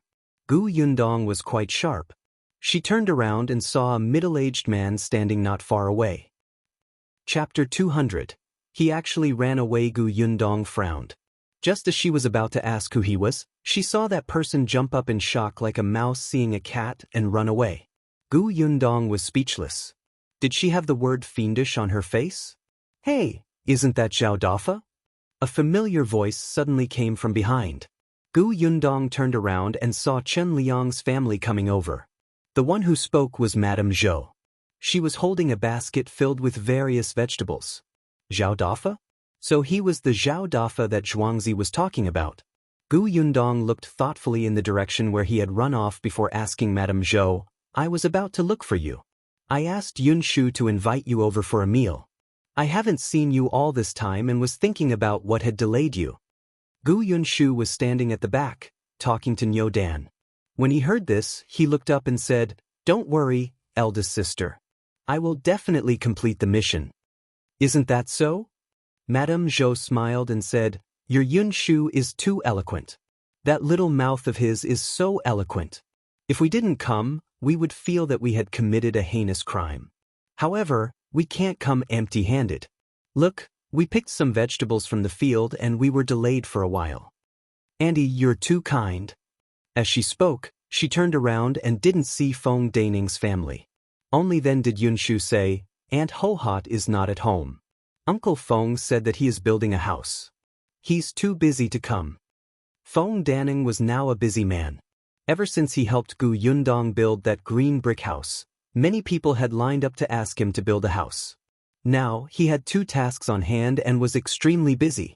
Coincidentally, Lu Hohot had brought the 2 children back to her parents' house yesterday and had not returned today. Gu Yundong nodded and left with Chen Liang and the others. It was only when they arrived at the Gu residence that Chen Liang and the others realized that she had actually bought servants. They had not heard anything for the past 2 days. She was too low-key. Looking at how energetic these people were, she must have spent a lot of money. The Gu family was really getting better. Gu Yundong quickly roasted the meat she had prepared the day before and added her own condiments. In an instant, the fragrance filled the air. The children sniffed hard and looked at the food on the barbecue rack. Gu Yundong tried the roe deer meat. Yes, it was tender. She roasted a few more skewers and moved aside to let the others do it while she chatted with Chen Liang. Only then did Chen Liang know that the Gu family's business was actually working with Shao Qingyuan. Actually, this was good too. Chen Liang had a good impression of Shao Qingyuan and was not as afraid as the people in the village. This meal of roasted meat lasted until the sky darkened before everyone dispersed reluctantly. The Tong family swiftly packed up their things. Gu Yundong stood in the courtyard and looked at the new house. He smiled exceptionally happily. They could stay in the new house today. Not only her, but Madame Yang and the two little ones were also jumping around happily. They lay on the bed and could not fall asleep. It'll be good if we can find father. Gu Yunshu sighed faintly. He was the one who missed Gu Dajiang the most. Whenever there was a joyous occasion at home, he hoped that Gu Dajiang would be there too. It would be perfect if the family could reunite. Gu Yundong patted his head. We will find him. After chatting for a while, Gu Yundong let the three of them sleep. Then, under Madame Yang's eager gaze, she decisively went to the room next door to sleep. She slept so comfortably in the new house that the entire family woke up late the next day. Gu Yundong sat up in a daze, vaguely thinking that she had forgotten something. Chapter 201. Role Model. It was not until Madame Dong came over and handed her the school bag that she suddenly woke up. Yes, she had to send Yunshu to school today. Gu Yundong cursed in her heart. She thanked Madame Dong and ran to Madame Yang's room with the school bag. Madame Yang had already woken up. She had developed a biological clock. Although she slept especially comfortably today, she did not wake up much later. The two little ones were sleeping messily on the bed. She searched for a long time before she found Yunshu's head on the other side. She took the opportunity to dig Young's head out of the blanket to prevent her from suffocating. Yunshu, wake up, wake up. She pinched the little fellow's nose. The latter closed his eyes and immediately opened his mouth to breathe. Gu Yundong, let's see how capable you are. She simply carried him out from under the blanket. Gu Yunshu shivered and woke up. Eldest sister? Get up and get dressed. They'll send you to school. School? He tilted his head, still not understanding. It was only when Gu Yundong brought his clothes over that he suddenly remembered. He quickly stood up and got off the bed. He ran to the wardrobe and rummaged for a long time before taking out the new clothes that Madame Dong had made for him. I want to wear this. Gu Yundong's mouth twitched. Seeing that he was shaking his head happily, she could only put the clothes in her hands back. Gu Yunshu quickly packed up and carried the novel and strange little bag on his back. He took the pen, ink, paper, and inkstone that he had bought long ago and hurriedly got into the carriage. Gu Yundong brought him there, and Father Tong drove the carriage. She might be very busy in the future, so Father Tong was responsible for taking Yunshu. The school's gatekeeper already knew her and sent them in enthusiastically. When she saw Qin Wenjing, Gu Yundong was a little surprised. What was wrong with Mr. Qin? He looked very haggard. However, Qin Wenjing sneered. He saw through her thoughts at a glance. If not for you, would I be so busy? She didn't even think about why no one had come to Yongfu village in the past few days. Didn't she know how big the commotion in Jinxiu restaurant that day was? It was all because he had helped her block it. If she really had a conscience, she should have expressed it. Just as this thought came to his mind, Gu Yundong handed him a bag of things with a serious expression. I know that the last time Master Qin sent all the sugar away, you didn't keep any for yourself. This is for Madame and Anning to try. Please accept it. Qin Wenjing coughed lightly. Your relationship with Madame is quite good. With that, he took the sugar without hesitation and led Gu Yunshu in. Gu Yundong stood on the spot and looked at his back. She sighed in her heart, what a role model. After settling the matter of Gu Yunshu going to school, she returned to the village. She had to recruit people and start working. The carriage drove all the way into Yongfu village. Just as it reached the entrance of the village, they saw Zhao Dafa. Zhao Dafa also saw her, and his expression changed slightly. He turned around and ran. Gu Yundong narrowed her eyes. If he hid when he saw her, what else could it be but that he had done something bad? She picked up something beside her and threw it at him. Zhao Dafa exclaimed and stopped in his tracks. Gu Yundong jumped down from the carriage. Father Tong, who was driving the carriage, blocked Zhao Dafa's way first. He had no way to retreat. He could only turn around and look at Gu Yundong with a dry smile. Did you do something to me? Gu Yundong sized him up. Otherwise, why would you run away for no reason? Chapter 202, Recruitment. Zhao Dafa shuddered and hurriedly explained, I didn't do anything. I don't really believe it. Really, I swear. Zhao Dafa was about to cry. That woman from the Qin family asked me to visit your house more often. I didn't agree. I rejected her. I didn't think of stealing. I'm different from a hooligan like Hu Liang. You can't hit me. Zhao Dafa was really afraid of Gu Yundong. Not only did he see how Gu Yundong dealt with Hu Liang and the others, but he also saw the scene of Hu Liang's legs being broken. He remembered that because Hu Liang had scolded Gu Yundong a few more times, he had been tortured to death by the Peng family servants. That day, when he was in the county city, he saw it with his own eyes. When he returned, he had a nightmare. When he met the Gu family, he avoided them. Zhao Dafa was certain that Gu Yundong was definitely related to the Peng family and was not someone he could offend. Gu Yundong could roughly tell from his words that Madame Fang and her daughter did want Zhao Dafa to cause trouble for her family, but Zhao Dafa was afraid of her and rejected them. It was not difficult to understand what Zhuangzi had said about the two of them quarreling. She had heard before that people who hit their wife and children at home were usually cowards outside. They bullied the weak and feared the strong. Zhao Dafa was one of them. Can I leave now? Zhao Dafa asked in a low voice. Gu Yundong looked at him and did not know what to say. He nodded and ignored him. He got back into the carriage. She was very busy. When she got back, she started recruiting people to prepare sugar. She had also chosen a temporary address. Chen Liang had helped her find it. It was a family with the surname Lu in the village. That family was a young couple who lived with their father. There was a huge courtyard at home. It was said that it had been used to raise chickens a long time ago. However, a few years ago, there was a chicken plague and more than half of the chickens died. Not only did the Lu family suffer a huge loss, but they also owed an external debt. Last year, they had just paid off all their debt before their son married a wife. When they heard that the Gu family wanted to rent their courtyard, the three of them agreed. Due to the size of the courtyard and the noise of sugar making, Gu Yundong's rent was 800 copper coins a month. She had a place, but she was short of manpower. Gu Yundong began to recruit openly. At first, she considered the people who had built a house for her family. However, these people weren't free now and followed Feng Danning everywhere. Chen Liang was enthusiastic and helped her pass the message yesterday.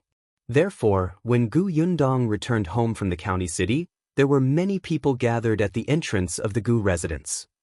Not only were there people from the village, but there were also many people from the neighboring village. Upon seeing her return, all of them rushed forward and asked, Yundong, is your family really going to hire someone to help with the work? How much is the salary? Yundong, are you really going to build a workshop? Yundong, what do you think of me?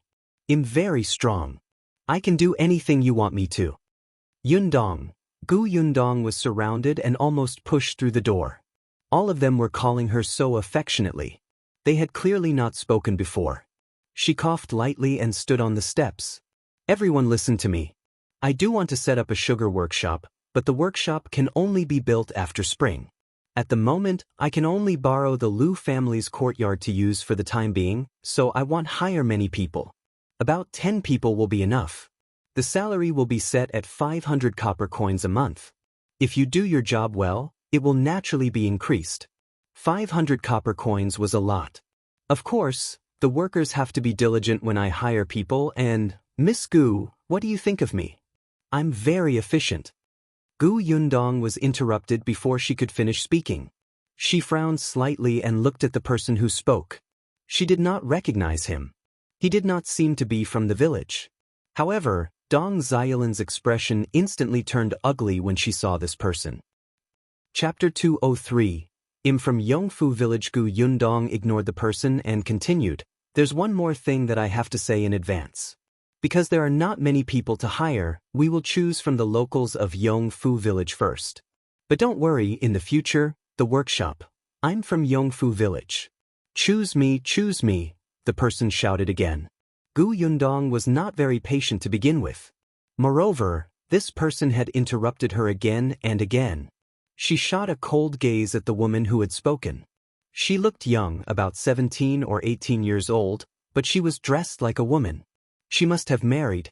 Even if you're from Yongfu village, I won't choose you. The person was still smiling, but when she heard this, she was stunned for a moment. Her face immediately turned stiff. Why don't you choose me? Why not? I'm agile and diligent. Didn't you say your request just now? Isn't it just right for me?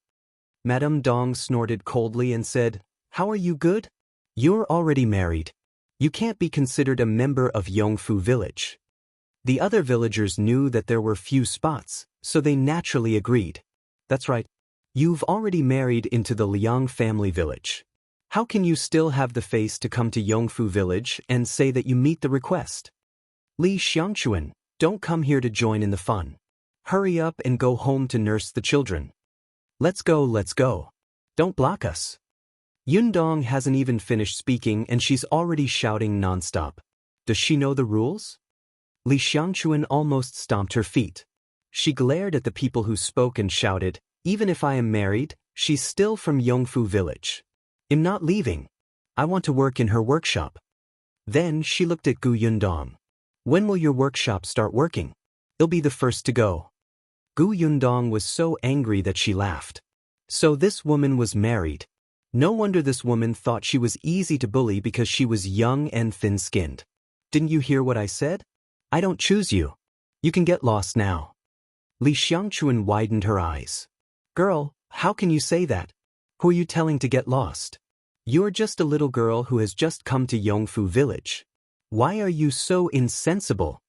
Gu Yundong completely lost his patience and said to Tong Shuitao, Throw her away. Tong Shuitao was already itching to give it a try. One look at this woman and one would be displeased. She was the one who was insensible. When the young miss spoke, she would always interrupt her, and her voice was especially loud. She walked towards Li Xiangchuan. The latter did not take the soft and weak Tong Shuitao seriously at all. She sneered and did not move. It was only when Tong Shuitao grabbed her waist and dragged her out that everyone suddenly gasped. Li Xiangchuan was not thin at all, especially after giving birth. She had never lost weight, not to mention that she was taller and stronger than that girl. But now, she was easily dragged away. Li Xiangchuan widened her eyes and panted. She hurriedly shouted to the side, Are you dead? Can't you see that your wife has been bullied? A lean man at the side immediately rushed out. He did not even look at Tong Shuitao. Instead, he shouted at Gu Yundong, Tell her to let him go, do you hear me? Otherwise what? A cold voice came from behind him. This voice was very familiar, so familiar that the man felt a chill run down his spine and almost jumped up. Li Xiangchuan was also stunned when she saw who it was. Chapter 204, All afraid of Shao Qingyuan. Shao Qingyuan asked again, Otherwise what? The man slowly turned his head away and his face instantly turned pale. He could not speak for a long time. He stammered for a long time but could not express himself clearly. Shao Qingyuan's face was cold as he looked at Li Xiangchuan. Who asked you to come here? Li Xiangchuan was a little braver than her man, but not by much. She said softly, I came to the workshop to work. No need. Get lost. Li Xiangchuan shrunk her neck and tried her best to defend herself. This isn't your workshop. If you say you don't need me, then I'm not needed? This is my workshop. Shao Qingyuan stared at her and said word by word. Li Ziyankin's eyes widened, and so did the others present. Then, they all turned to look at Gu Yundong. The latter shrugged. Yes, this workshop is indeed a collaboration between Shao Qingyuan and me. He introduced me to young Master Lu and made a guarantee so that young Master Lu would lend me money. That was why I opened the workshop, so this workshop is half Shao Qingyuan's. This was what they had discussed in private. After all, this was easy to accept. If everyone knew that Shao Qingyuan had actually saved a few hundred taels of silver, who knew how much trouble he would cause? Therefore, they might as well borrow Lu Wei's name and use it. Perhaps it could even serve as a deterrent.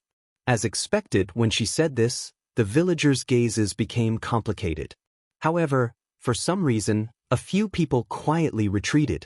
Gu Yundong's eyes lit up. Oh my, so Shao Qingyuan had such an effect? When Li Xiangchuan and her husband heard this, They turned around and left, not daring to say anything about going to the workshop to work. The originally noisy crowd also began to discuss softly. Then a large group of people left. There was no need for Gu Yundong to emphasize the recruitment conditions. Shao Qingyuan was like a stabilizing force. He stood there, and many people who were originally scheming left.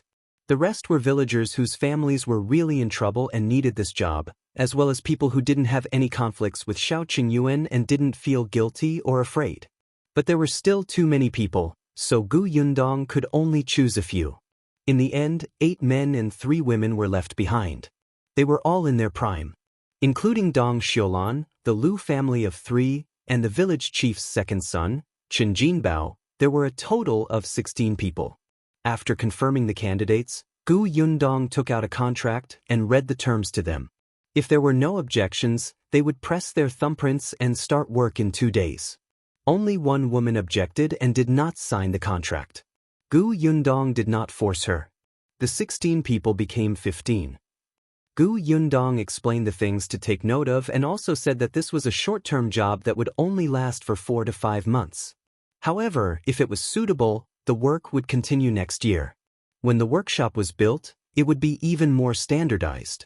Short-term work could also become longer. No one had any objections when they heard that. At this time, there was no farming to do, and it was difficult to find things to do outside. They sat at home all day and ate food without work. They were also anxious. Not to mention that the Gu family paid them a lot of money and the work was not heavy. When the 16 of them went home, their families were happy. They all urged them to do their best and strive to stay after the workshop was built next year. After everyone left, Gu Yundong put away the contract. He then had the time to ask Shao Qingyuan, "Who is Li Xiangchuan?" Chapter 205. She's from the Li family. Shao Qingyuan's expression was cold. Someone from the Li family. Gu Yundong did not understand at first. After a while, he reacted. The Li family? Wasn't it the family that adopted Shao Qingyuan? This shameless person actually dared to come over even though she knew that Shao Qingyuan lived nearby. After Shao Qingyuan left, Madame Dong said to her that Li Xiangchuan is only a year younger than Qingyuan. She has been domineering since she was young. When Qingyuan was young, she bullied him countless times. Later on, she got married and even came back every other day to cause trouble for Qingyuan. It was only when old Master Li passed away and Qingyuan stopped indulging them that the Li family stopped. What she didn't say was that half of Li Xianxia's man's hair had been cut off by Shao Qingyuan. He was so frightened that he peed his pants. He had not been to Yongfu village for more than half a year. They did not expect him to appear again today. He deserved to be taught another lesson. After Madame Dong finished speaking, she glanced at Gu Yundong's expression and sighed softly. Qingyuan is actually quite a good person. As long as you don't anger him, he won't teach you a lesson. Look at those people who are so afraid of him. Which one of them doesn't deserve it? Our family has been his neighbor for so long. If we really need his help, he will come immediately without a word. Don't think that he hasn't married yet. That's because others have ruined his reputation and don't understand his character. Otherwise, with his appearance and ability, the number of girls who want to marry him can line up from our village to the town. Ahem, a light cough sounded at the door. Dong Xiulan looked up and saw that Shao Qingyuan had returned. She quickly stood up. There's still soup stewing in the pot over there. I'll go take a look. With that, she slipped away. Gu Yundong also stood up. I'll go and see how the Lu family's courtyard is cleaned up. She slipped past him and ran away. Shao Qingyuan stood on the spot and thought about her slightly evasive gaze. Was she shy? He lowered his eyes and smiled. In the following days, Gu Yundong was exceptionally busy. The Lu family's courtyard had been tidied up, and all the necessary tools were available. The hired people also began to work. Shao Qingyuan and Chen Hongyi were the ones who went to buy the sugarcane. They had already visited all the nearby villages, so they went further away. The Lu family made black sugar. After that, Gu Yundong brought it back and processed it into white sugar in her courtyard.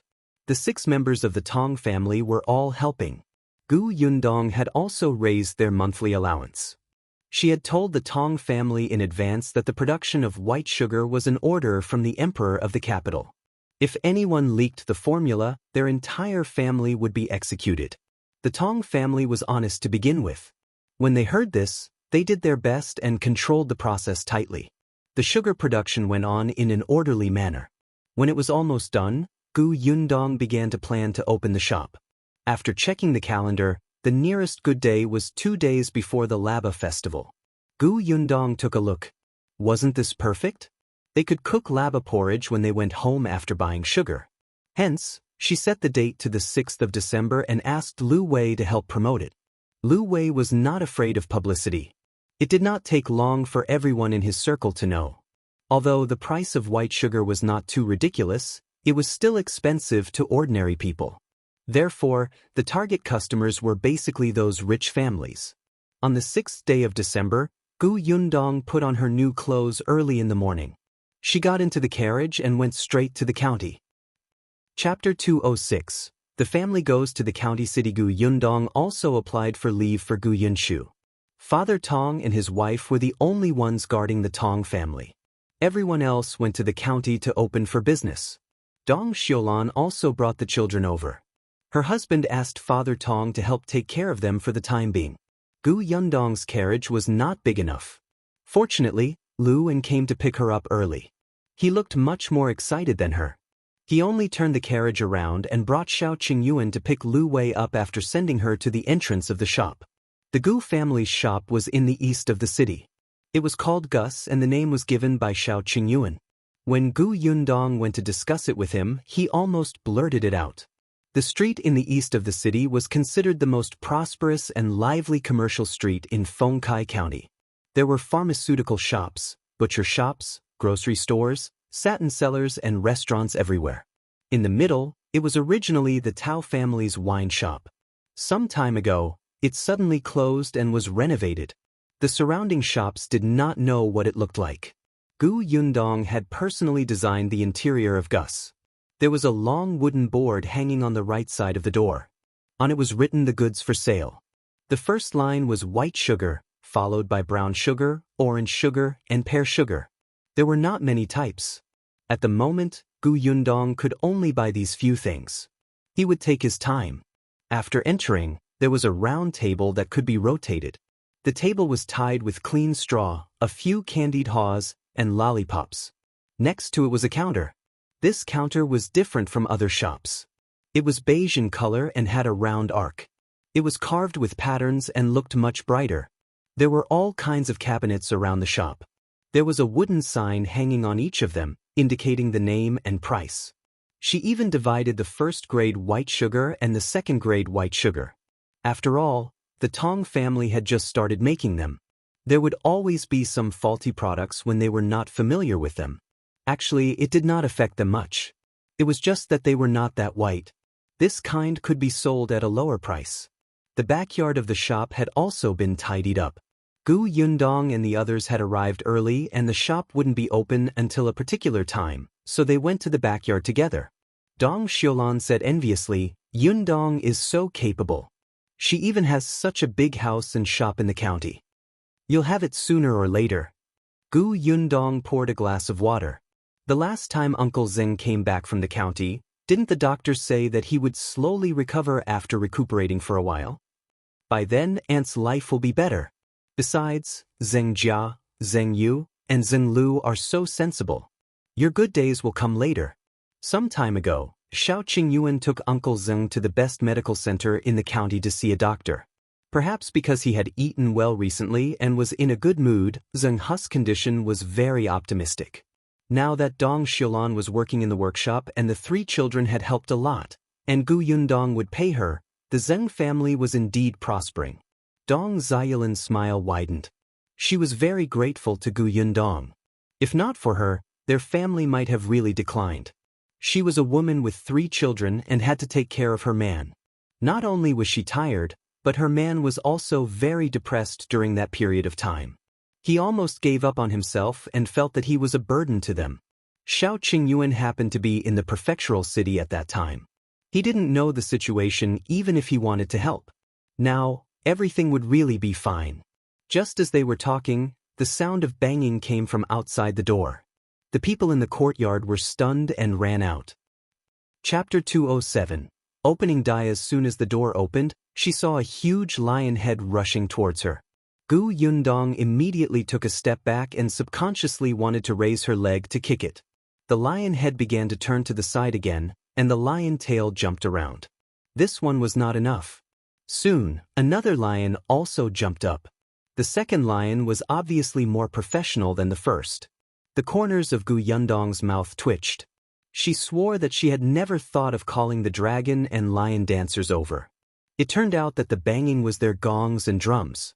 Just as she was thinking about it, the first lion's head was removed, revealing Lu Wei's somewhat silly face. How is it? This opening is lively, right? It attracted everyone. He wiped the sweat off his face and suddenly shouted at the lion behind him, "Shao Qing, come here." The lion behind also removed its head. Shao Qingyuan glared at Lu Wei with a cold expression. Gu Yundong was originally speechless, but when she saw Shao Qingyuan's attire, she could not help but laugh. "I was wondering why you left with Luan.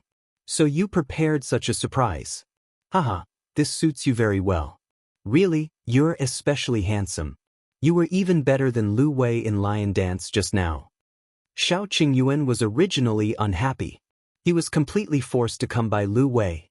But now, seeing her smile so brightly, he suddenly felt that it was just a lion dance. It was not a big deal. However, Lu Wei was a little dissatisfied. What did she mean by better than him? He had specially trained for a day. No, half a day. He should be better than Shao Qingyuan, who had been pulled over at the last minute. However, before he could retort, a commotion suddenly sounded from behind. "Manager Gu, congratulations on opening the business." Tao Feng was the one who spoke. He led his servants over and even brought gifts. Gu Yundong did not know him, but Lu Wei snorted coldly. However, he did not say anything and only told her in a low voice, "This is Tao Xing's elder brother, Tao Feng. However, the two of them do not have the same mother. He has no feud with me." Gu Yundong was enlightened. Since the visitor was a guest, Gu Yundong naturally welcomed him. "Young Master Tao, you're too kind. Please come in." Then, she asked the second son of the Tong family to serve tea. As soon as he entered, many more people came one after another. They were all young masters who had participated in the bet in Xianxia restaurant that day. Gu Yundong only recognized the young master of the county magistrate's family.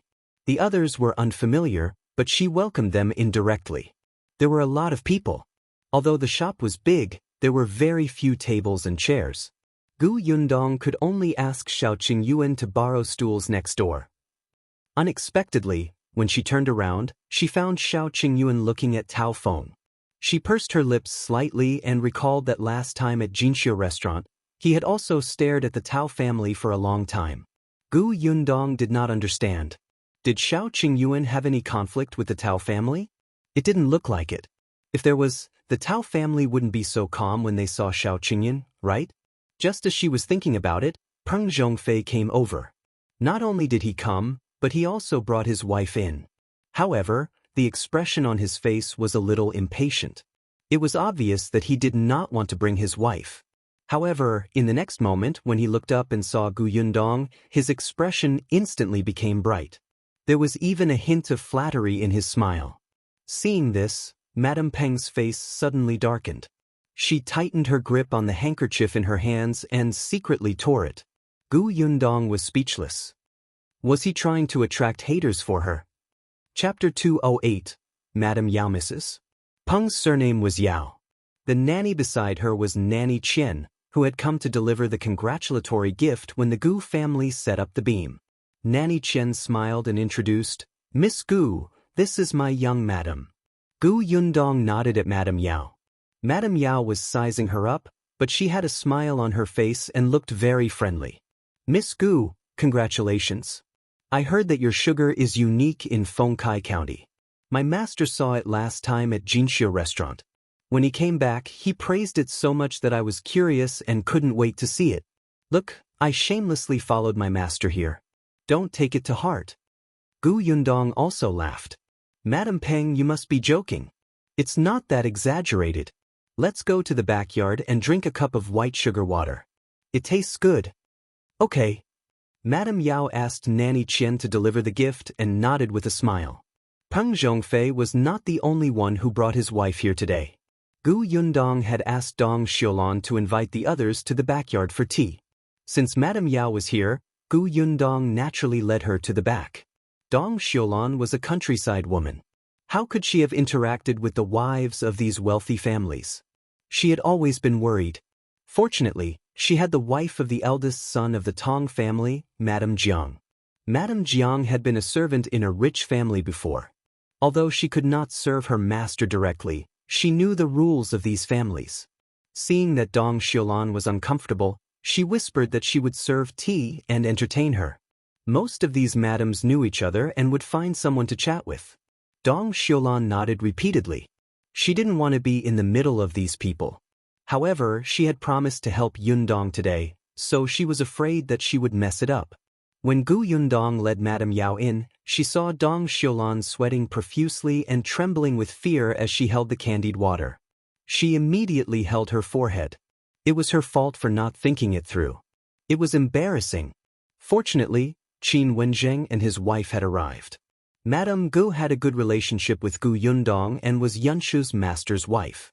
At this moment, she was naturally pulled over to help greet Madame Yao and the others.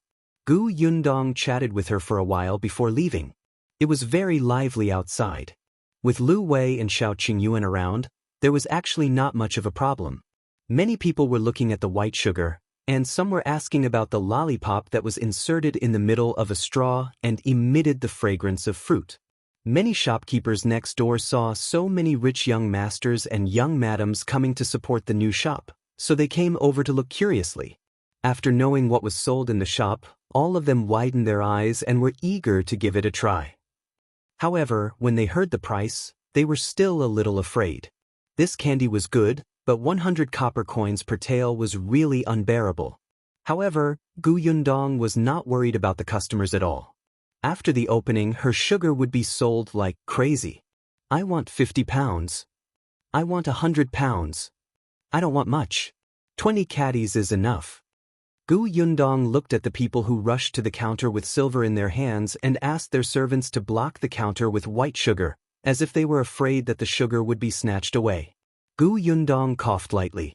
It's my humble shop's honor to have all of you here today. However, there's a limited number of goods, so each customer can only buy 5 caddies at most. They'll pay more, someone said. Gu Yundong shook her head. Only 5 caddies. In such a short period of time, the amount of white sugar she could produce was limited. How could she sell dozens of caddies? Everyone was extremely disappointed. In the end, they could only carry a small cloth bag out.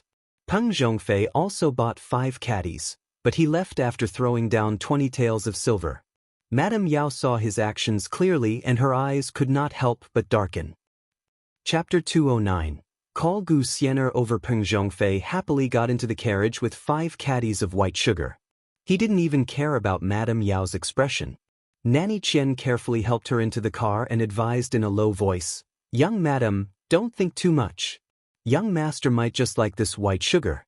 He'll naturally be happy if he can buy it." Madame Yao snorted and closed her eyes to rest after getting into the carriage. She thought of Gu Yundong, a woman who was full of vitality, capable and beautiful. However, she wasn't master's type. She hadn't fully matured yet, and master liked someone like Concubine Xia. Yes, she was not master's type. Madame Yao thought about it and heaved a sigh of relief. Peng Zhongfei's voice sounded in her ear. This candy is too little. They'll ask the Gu family's girl later if she can give us more. No matter what, they had a little friendship, right? She looks better than last time. Madame Yao suddenly opened her eyes. Master, do you think Miss Gu is quite good-looking? Yes, Peng Zhongfei said without looking up. He had only seen her 3 times. The first time, she was a country girl who was dressed in rustic clothes and had a shriveled body. The second time, in Jinxiu restaurant, her expression was much better. She looked energetic, but she looked petty in front of a large group of glamorous young masters. However, looking at her today, if one did not look at her young face, She would look like the wife of a rich family, except for her figure, which was still unattractive. Indeed, it must be because someone was secretly protecting her. Otherwise, how could she have achieved so much in such a short period of time? Madame Yao narrowed her eyes slightly. Nanny Qian, who was beside her, quickly tugged at her. How did you know Manager Gu? Madame Yao secretly took a deep breath and asked softly. Her family. Peng Zhongfei suddenly stopped talking. He couldn't say it. That matter couldn't be leaked. He finally raised his head and glanced at Madame Yao. Why are you asking this? I'm just curious. Shopkeeper Gu doesn't look very old. I heard that she just came here as a refugee. Why does it seem like Master is very familiar with her? Last time, you even asked me to prepare a gift for her house completion celebration. I was just thinking that now that Shopkeeper Gu has opened a shop in the county city, there will be more opportunities to visit her in the future. Peng Zhongfei waved his hand. Indeed. In the future, take care of her business more and take care of her more. I gave them more money today. They should be happy, right? He was referring to the non-existent old man, but it sounded to Madame Yao that Peng Zhongfei was trying to please Gu Yundong. Madame Yao could only laugh dryly and could not continue the conversation. Master did not intend to talk about how he and Gu Yundong met. It seemed that there was more to this than met the eye. Nanny Qian lowered her head at the side and became even more frightened when she heard young Master's words. When they arrived at the Peng residence, Peng Zhongfei carried the bag of white sugar and left. Nanny Qian trembled as she helped Madame Yao back to the Rui garden. As soon as they entered the house, Madame Yao sneered. You're really capable. Nanny Qian knew who she was talking about. She lowered her head slightly and said, Young madam, perhaps that's not what young master meant. That girl can't meet young master's requirements at all. Doesn't that mean that she's capable? After Madame Yao walked around the house twice, she suddenly said to Nanny Qian, Go and call that goose Xian'er over. Yes, Nanny Qian quickly replied and left. Chapter 210. Don't like that ever since Gu Xian'er returned from the Gu family, she had been promoted as a second-class maid. She guessed that it was probably because Nanny Qian had told her about her relationship with Gu Yundong that young madam had such intentions. Perhaps she wanted her to help do something. However, young madam did not see her much after that. This made Gu Xian'er feel a little conflicted. Fortunately, as a second-class maid, her work became much easier. Her monthly salary was also raised, and she even had the time to dress up. She even understood a lot of things in the Peng residence. For example, young madam was a jealous and scheming person, and concubine Xia was favored. Young master liked women with curves. Be it concubines or servant girls, they were all this type. Unexpectedly, Nanny Qian came over today to say that young madam was looking for her. Gu Xian'er tidied her clothes and hair before following Nanny Qian to the Rui garden obediently. There was no one else in Madame Yao's house other than her. When she saw Gu Xian'er, she looked up slightly. Have a seat. Gu Xian'er was flattered and carefully sat down on a chair at the side. A trace of disdain flashed across Madame Yao's eyes. She took a sip of tea and asked, I heard that you and that girl called Gu Yundong are cousins? Yes, young madam. Gu Yundong is indeed my cousin. It's just that, she hesitated. She doesn't have a good relationship with me. Then how well do you know her? Do you think the young master will like her? Gu Xian'er was stunned. For some reason she felt excited. However, she still looked like she was thinking carefully. After a moment she said uncertainly, I don't think so. Young madam, my cousin used to be very weak. I don't know what happened on her way to escape. She has changed a lot. Oh, what's changed? It's just that she's bold. In the past, she cried at the drop of a hat and didn't like to go out. But that day, when I saw her in Yongfu village, I felt that she wasn't messy at all. She talked to people in a very organized way and didn't look like a country girl at all. I don't know if someone taught her. She frowned in thought and answered as if she was not scheming at all. However, Madame Yao narrowed her eyes slightly. Did someone teach her? Then why do you think that young master won't like her? Gu Xian'er touched her head and said softly, I just think that she looks average. Be it her temperament or appearance, she's far inferior to madam. Young master would never like her. Moreover, if young master really likes her, why didn't he just take her as a concubine instead of letting her hang out with other men in that countryside? Is that so? Yes, so young madam doesn't need to care about her at all. Madame Yao chuckled softly and rubbed the lid of the cup with her fingers. But why do I feel that master seems to think highly of her? Well, Xian'er thought for a moment and said, perhaps something happened between the two of them? Perhaps my cousin helped young master before? That's why young master looks at her differently. It might not be a romantic relationship.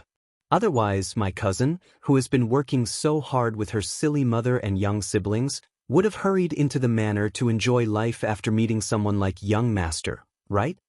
Madame Yao nodded. What you said makes sense.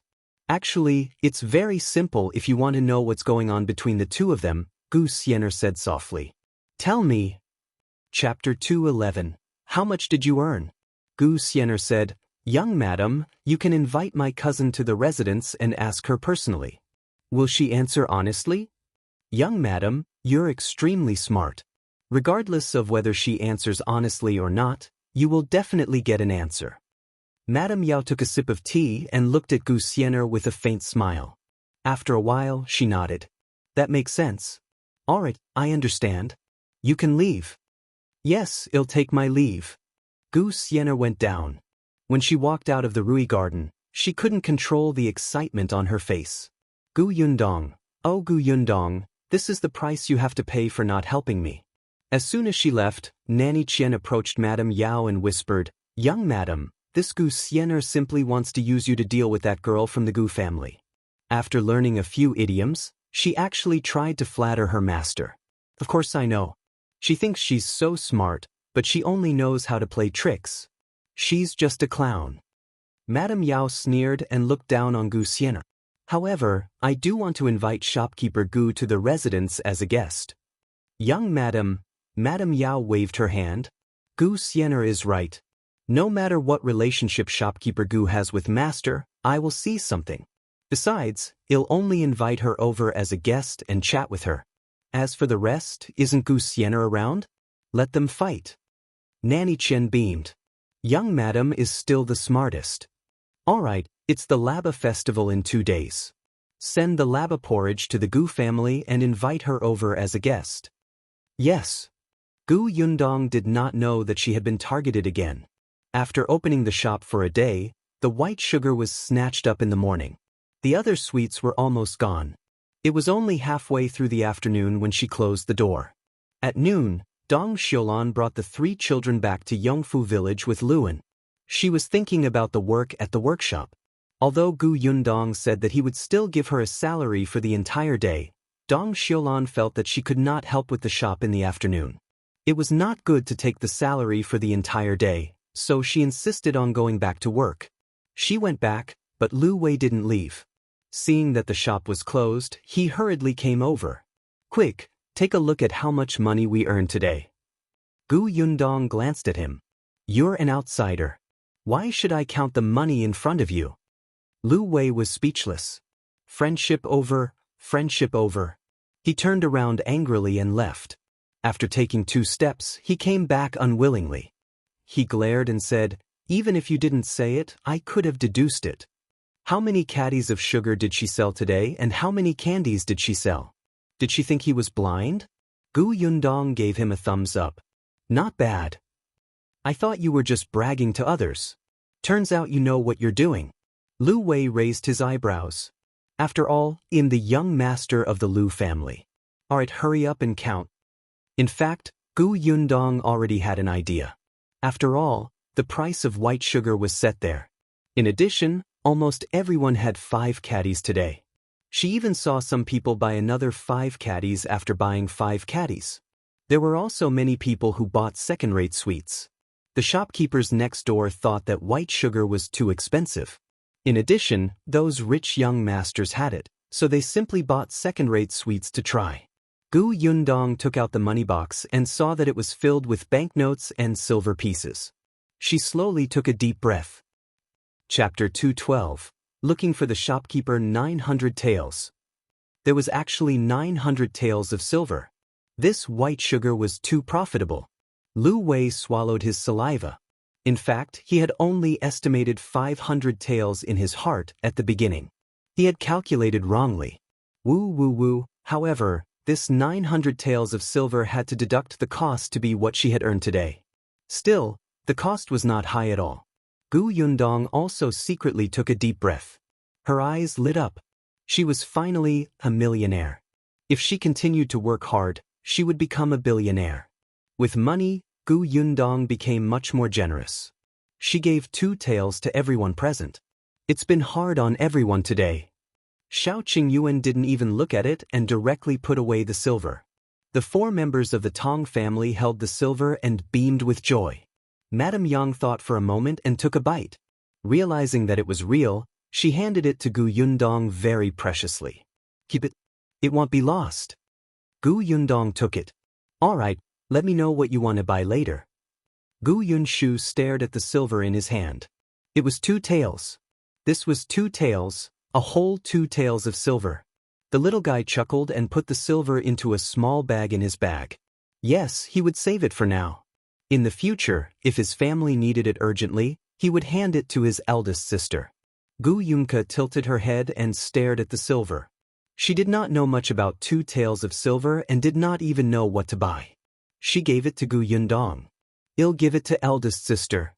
Lu Wei held the silver like a fool.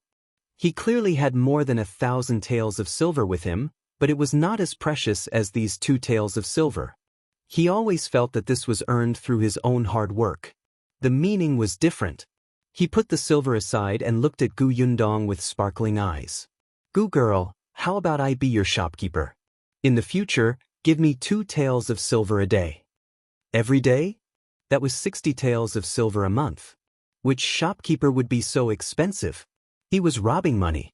Gu Yundong smiled insincerely and said, No, you're the eldest young master of the Lu family. You have millions of assets waiting for you to inherit. How can I trouble you with just 2 taels of silver? It's too much of a waste of your talent. It's all right. I don't mind the small amount of money. Anyway, I don't rely on that bit of salary to live. Lu Wei waved his hand, looking very nonchalant. Shao Qingyuan glanced at him. We despise you. Gu Yundong nodded vigorously. Indeed, someone who spoke the truth needed to wake up this wastrel. Lu Wei almost spat out a mouthful of blood. Why? Your price is too high. We can't afford it. How is it high? Look at how much money you earned in a day. 2 taels of silver is not even a fraction. Forget it, 1 tael is fine. Shao Qingyuan ignored him. He turned to Gu Yundong and said, But the shop is indeed short of a shopkeeper and clerks. We can't let you look after the shop every day. Unfortunately, my father isn't around. Gu Dajiang had once been an accountant in a restaurant and had some experience. He was actually the most suitable candidate. Lu Wei stomped his feet at the side. I already said that I'll be the shopkeeper. Shao Qingyan thought for a moment and said, I have a suitable candidate. Gu Yundong's eyes lit up. Who? Me? Lu Wei shouted, You'll regret it if you don't invite me. I have a lot of connections in this county. Shao Qingyuan and Gu Yundong looked at each other and gave the Tong brothers a look at the same time. The 2 of them quickly dragged Lu Wei away. Chapter 213. Only then did the 2 of them calm down. Shao Qingyuan said, I used to work for an escort agency in town. He had no land in Yongfu village. Other than hunting in the mountains, he went to the county city or prefectural city to do short-term work. That escort agency was not big, and the escorts were only short distance. Most of them were between the prefectural city and the county city. The furthest was between the 2 neighboring prefectural cities. Shao Qingyuan was quite skilled. The head of the escort company really wanted him to stay in the escort company, but he didn't agree. However, he had also helped with 2 short-range escorts and everyone in the escort company knew him. Chief Escort has an elder brother.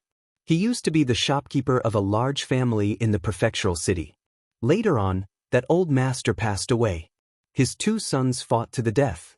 In the end, not only did the family collapse, but that shop was also sold. Uncle Zheng returned to the county city. He has nothing to do now. Gu Yundong lowered her eyes and thought for a while. Is this person reliable? Reliable, he replied without hesitation. Gu Yundong nodded. All right, if you say he's reliable, then he's reliable. Then it's him. Shao Qingyuan saw that she trusted him without hesitation, and his heart suddenly swelled. He secretly took a deep breath. They'll go find him now. Okay. It was still early, and the escort agency was not far from here. Shao Qingyuan returned not long after he left. Uncle Zheng was not very old. He looked to be in his 40s and looked very energetic. His family ran an escort agency, and it seemed that he had also practiced martial arts. This was even better. She wasn't afraid of people causing trouble. Zheng Gang had been a shopkeeper for more than 10 years and was a steady person. When he saw that his boss was a little girl in her teens, he was only surprised for a moment. He did not look down on her. Instead, he said with admiration, Qingyuan told me about it on the way. I really didn't expect such a rare thing to exist in this world. My boss is really capable. He paused for a moment and said, but you might not know that I used to be a shopkeeper in a cloth shop. The things I sold were different, and I might not be able to meet your requirements. If you're worried, you can let me try to be a shopkeeper for half a month first. If you're not satisfied, feel free to change me. Gu Yundong raised her eyebrows. He knew about the probation period? It won't take half a month. 3 days will be enough. As the saying goes, 1 round is all it takes. Uncle Zheng used to be the shopkeeper of the cloth shop. In 3 days, you will definitely be proficient in being the shopkeeper of Gus. I will come to Gus for the next 3 days. If there's anything you need to know about the shop, you can just ask me. Zheng Gang smiled. The boss thinks highly of me. I, Zheng Gang, will definitely not let you down. As for the monthly salary, it's temporarily set at 5 taels of silver. If you do it well, I will increase it. She had some understanding. The prices and wages in the county city were not comparable to the prefectural city. Most of the shopkeepers here only had 3 to 4 taels of silver a month. Of course, a big restaurant like the Liu family's was different. However, if she did well, she would not treat the shopkeeper badly. Zheng Gang immediately nodded. All right. When he was a shopkeeper in the prefectural city, he only earned 5 taels a month. He had worked for many years before raising it by 2 taels. After agreeing on the time for work the next day, Zheng Gang went back. Now that the shopkeeper had been confirmed, she still needed a waiter. This waiter did not necessarily need to be experienced. With Zheng Gang leading him, it was not a big problem to help move the goods in the shop and entertain the customers. The most important thing was to be clever.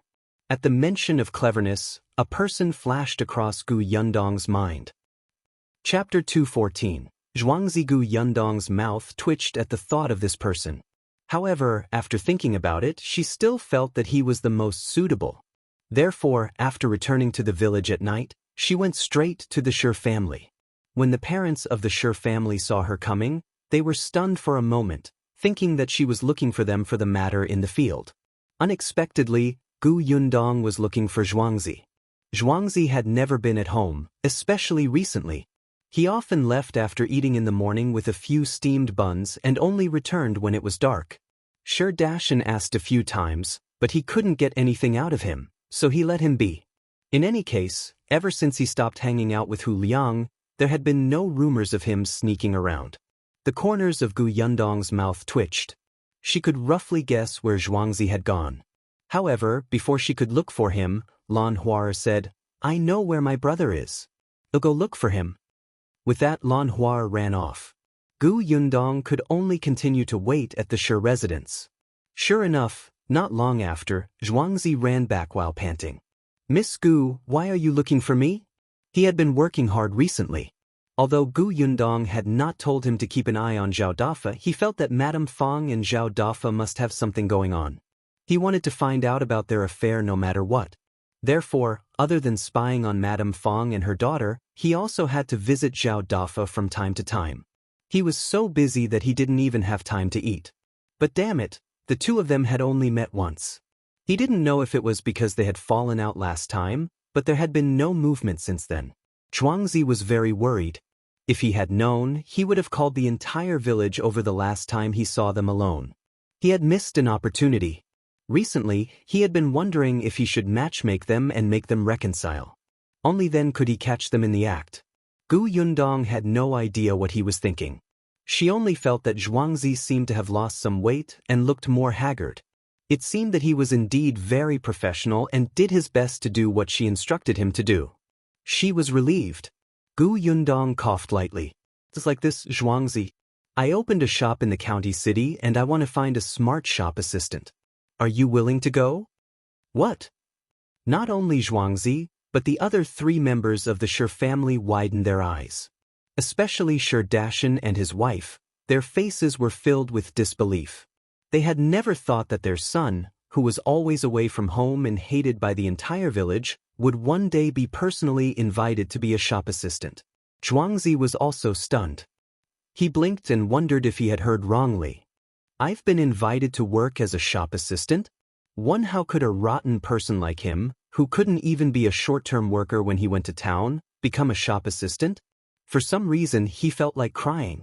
Zhuangzi turned around abruptly and wiped his face forcefully with his sleeve. Gu Yundong laughed. What's wrong? Are you unwilling? Yes, of course. Zhuangzi immediately turned around. His eyes were still a little red, but he hurriedly nodded. The Shi couple and Lan Huar nodded vigorously. He's willing. Well, the salary is 1 tael a month for the time being. If you do well, we will increase it. If you agree, you can follow me to the county tomorrow.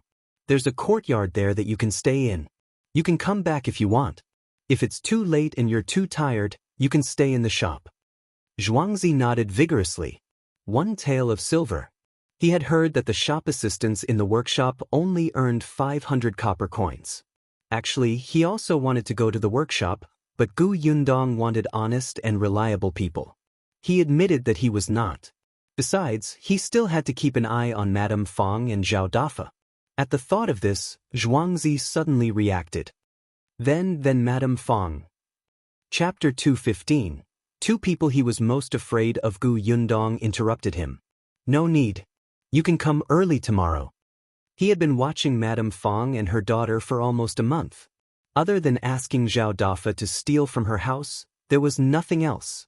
Now that her house was guarded by the Tong family, she was not afraid that Madame Fong would find someone to sneak into their house. Besides, there was no reason to guard against thieves for 1,000 days. Her initial thought was to keep an eye on them for a month. Zhuangzi immediately agreed. After Gu Yundong left, he reached out and slapped himself hard. Then he asked his parents, "Am I dreaming?" It's not a dream. You can really become a worker in the county city. Shi Dashan's honest face was filled with excitement. He patted his shoulder heavily with his rough palm. He also nodded repeatedly. Her son was finally promising. 1 tael of silver a month. Your father and I also have a salary every month now. Now that you have something serious to do, you can get married soon. In the past, her poor son did not have a good reputation.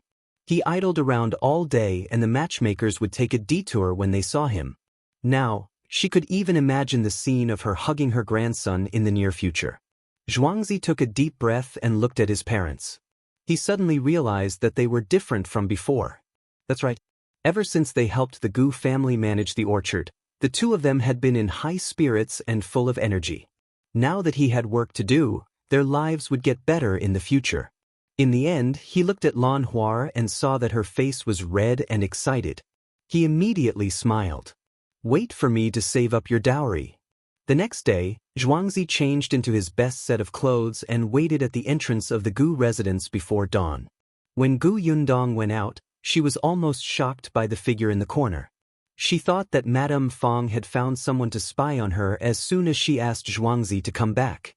When she saw who it was, she wanted to kick him out. Zhuangzi chuckled. Miss Gu. No, boss, do we have to leave?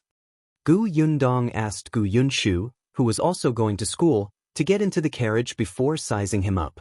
Then she frowned slightly. Although Zhuangzi was wearing the best clothes, there were still 2 patches on the corner of his shirt. This wouldn't do. The shop assistant was the face of the shop. If he wore patched clothes, others would think that she was abusing her employees and it would affect her reputation. It seemed that she had to think about the work clothes. She asked Zhuangzi to get into the carriage too. The latter shook his head and sat beside Father Tong. "I'll sit outside with the old man." Gu Yundong did not try to persuade him anymore. Then, Zhuangzi watched as Shao Qingyuan came out of the Shao family's house. When he saw him sitting on the shaft of the carriage, the guy naturally entered the carriage. Zhuangzi's eyes widened and he shuddered violently. No, he couldn't be afraid. What was there to be afraid of? He hadn't offended Shao Qingyuan. Right, I heard that the workshop is half Shao Qingyuan's, so he also has a share in this shop? Does that mean he's my boss too? The two people he was most afraid of were actually his bosses. How did he end up in such a situation? Why did he take things so hard? The carriage entered the county city. Gu Yundong first sent her brother to school, then went to the clothing store and asked Zhuangzi to choose suitable clothes. Zhuangzi was extremely excited. Gift? I can choose anything? Shao Qingyuan's cold gaze shot at him. Zhuangzi suddenly shivered and felt a chill on his neck, as if he would be separated from his head at any time. He moved to the side weakly. Chapter 216. Uninvited guest. Gu Yundong glared at him. Dream on. Do you want to choose silk? Just choose something that looks clean, neat, warm, and without patches. Zhuangzi nodded, but he was still very happy. At least he had new clothes to wear. Seeing that he had gone to choose, Gu Yundong said to Shao Qingyuan, "Help shopkeeper Zhong choose a set too. Since Zhuangzi has been given work clothes, it doesn't make sense that the shopkeeper doesn't have them. See which one is suitable." Work clothes? Shao Qingyuan's expression softened. Yes. Gu Yundong pointed at Zhuangzi.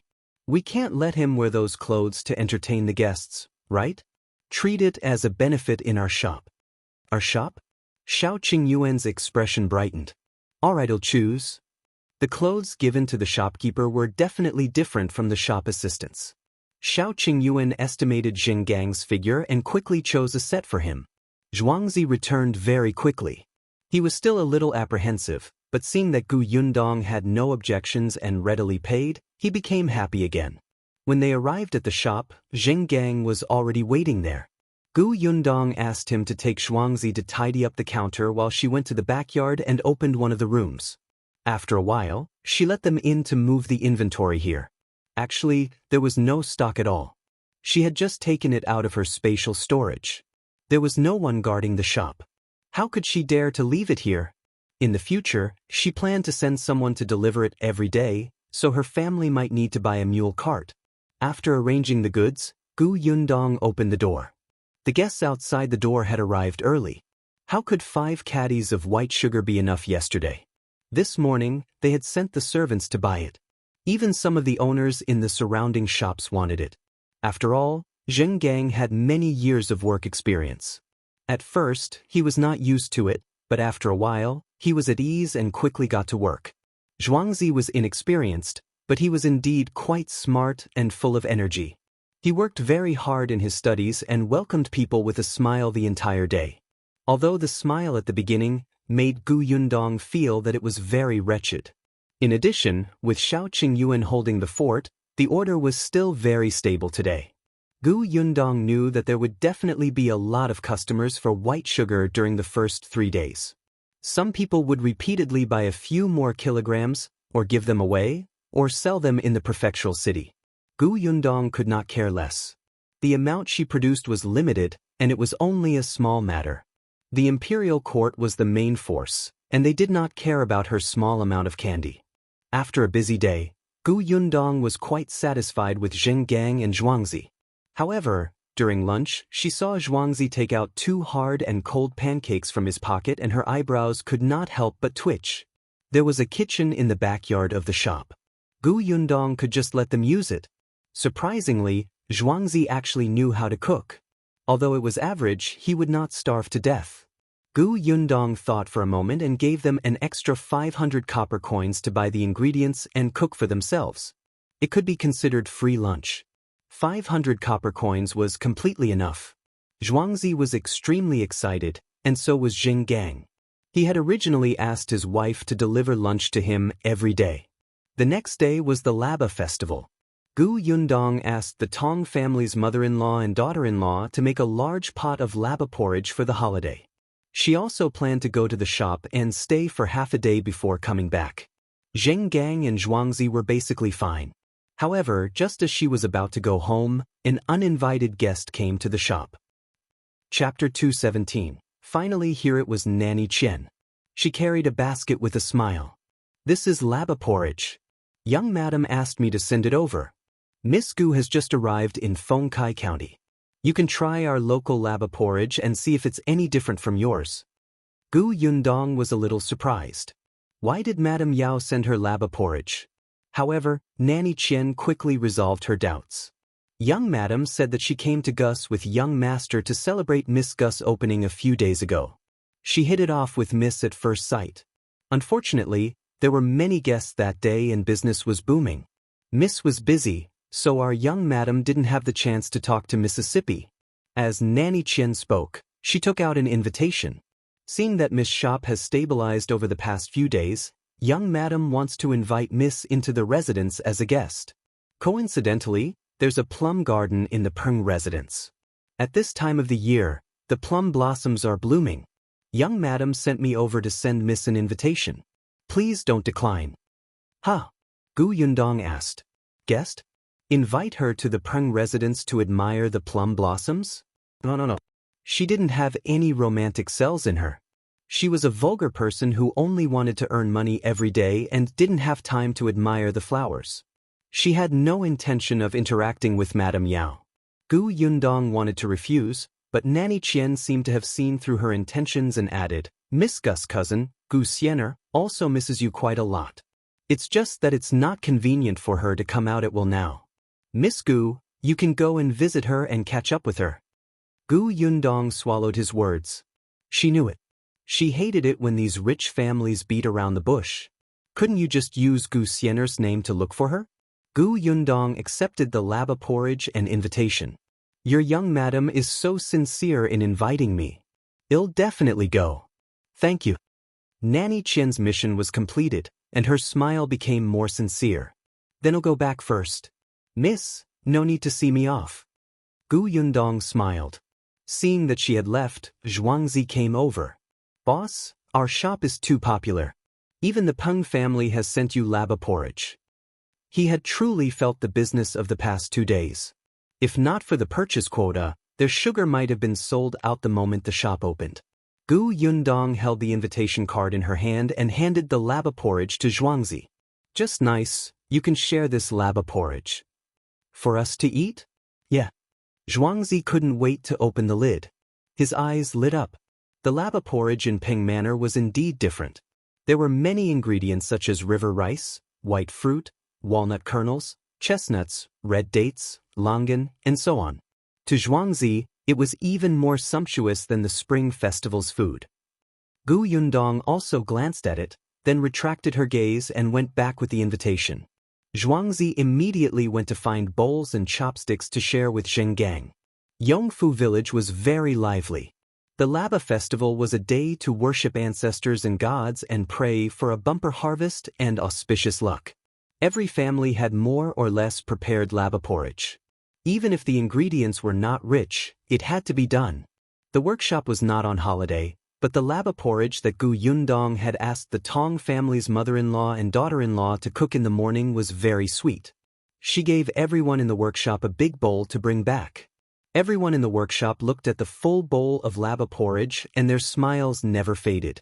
As expected, working in the Gu family's workshop was simply too good. After eating the porridge, they worked even harder. Gu Yundong had been busy for 2 days and had almost forgotten the date she had agreed on with Madame Yao. Chapter 218. Going to the Peng residence again this morning, Gu Yundong instructed Shao Qingyuan on some matters in his workshop and planned to go straight to the county city. Shao Qingyuan knew about Gu Xian'er's relationship with her and was worried. Gu Yundong laughed. I'm not afraid of her. I'll deal with whatever comes my way. It's fine if she knows her place, but if she really dares to approach me, I can teach her how to behave. With that, she was about to leave with Gu Yunshu. Unexpectedly, this little fellow ran straight to the Zheng family. Not long after, he mysteriously carried a huge bag out and climbed into the carriage. Gu Yundong was surprised. "What are you bringing to school?" The kid blinked, as if wondering if he should tell her. Gu Yundong sighed. "You've grown up and have secrets with eldest sister." "Sigh, I'm sad." With a whoosh, Gu Yunshu immediately tore open the bag and pushed it in front of her. Gu Yundong's heartbroken expression disappeared in a second. She lowered her head and picked up the wee school bag on the bag. She looked up at Gu Yunshu. The latter was still surprised by the speed at which his eldest sister's expression changed. He looked conflicted. 1, 2, 3, 4. 4? Are you very short of school bags? Gu Yunshu was taken aback and quickly shook her head. No. These are for the other classmates in my school. As he spoke, he covered his mouth and laughed. On the first day I went to school, the other students liked my school bag very much and asked me who made it and wanted to buy it. I asked Aunt for help. A school bag costs 2 copper coins. I'll give Aunt 90 copper coins and I'll collect some intermediate fees. I have 40 copper coins now. In the future, when eldest sister doesn't have enough money, I'll give everything to you. Gu Yundong's eyes widened. F*ck, he actually knew how to do business at such a young age? He knew how to collect the intermediate fee and save money for her? How could there be such a sensible child? Gu Yundong rubbed his little head fiercely. Gu Yunshu shook his head and thought that she was angry. He quickly explained, "I told the teacher and he agreed. However, there are very few students in our school. Some students come from poor families, so they did not buy anything. These 4 people are very rich. One don't charge much. They also gave me the fabric themselves. Aunt was very happy. I told Aunt not to tell you." Gu Yundong carried the child over. "I'm not angry. I'm very happy with your actions. In the future, when you encounter such things, remember to tell the teacher in advance, okay?" The intermediate fee he charged was not high. Dong Xiulan could earn 360 copper coins from 4 school bags, which was also a help to her family. When Gu Yunshu heard what she said, he hurriedly nodded. "Yes, I told Auntie to make it better. They're even sturdier than mine. I also asked my classmates for their opinions. I did everything I could." The two of them chatted as the carriage entered the county city. She sent Gu Yunshu to school. When she saw him running away happily with his bag, she turned the carriage around and went to the Peng residence. Nanny Qian was already waiting at the door. When she saw her, she quickly welcomed her. "Miss, you're here. Please come in. Young madam has been talking about you since early in the morning and instructed me to wait here." As she spoke, she took a few more glances at her. Seeing that her hands were empty, she could not help but purse her lips. Those who came from the countryside were from the countryside. Who would come to visit without any gifts? She led Gu Yundong all the way to the Rui Garden. As expected, Madame Yao was waiting for her at the door, looking expectant and happy. Chapter 219. Madame Yao wants to get information. You're finally here. Come in quickly. Nanny Qian, pour tea for Miss Gu. Madame Yao pulled her hand affectionately and walked inside. The corners of Gu Yundong's mouth twitched. It was too incongruous to be so enthusiastic. Nanny Qian poured a cup of tea for Gu Yundong. Madame Yao said, "There's also white sugar in this tea that Miss Gu bought. It's sweet and suitable for us women to drink. Miss Gu, try it?" Then she shook her head. "It's too distant to call you Miss Gu. Can I call you Yundong? You can call me Sister Yao too. How about that?" "Fine by me." Gu Yundong took a sip of tea. She did not really drink it.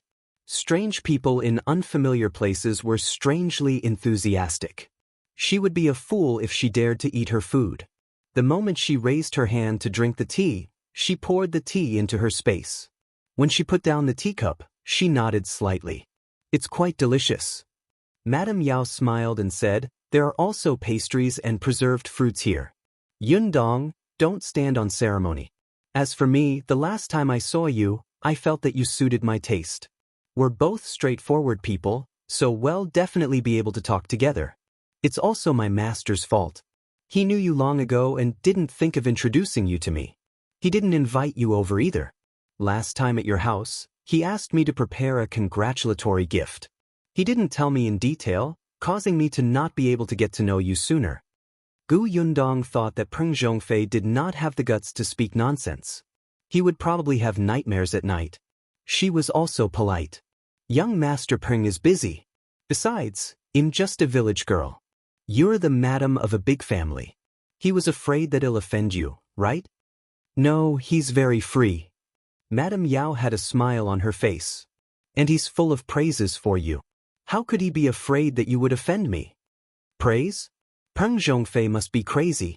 Speaking of which, I still don't know how you met my master, Yundong. I asked my master, and he only said that he hadn't known you for long. Tell me, I'm quite curious.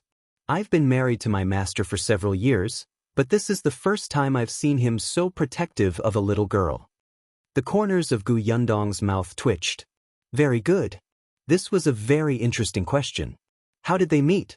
She thought for a moment and said, actually, there's nothing special. It's just that I got to know young Master Lu first. One time, they were drinking tea together in the tea house and I happened to bump into him. Young Master Lu introduced me to him and we got to know each other. Young Master Peng is protecting me. Perhaps he thinks I'm pitiful? Is that so? Madame Yao lowered her eyes and took a sip of tea. She nodded.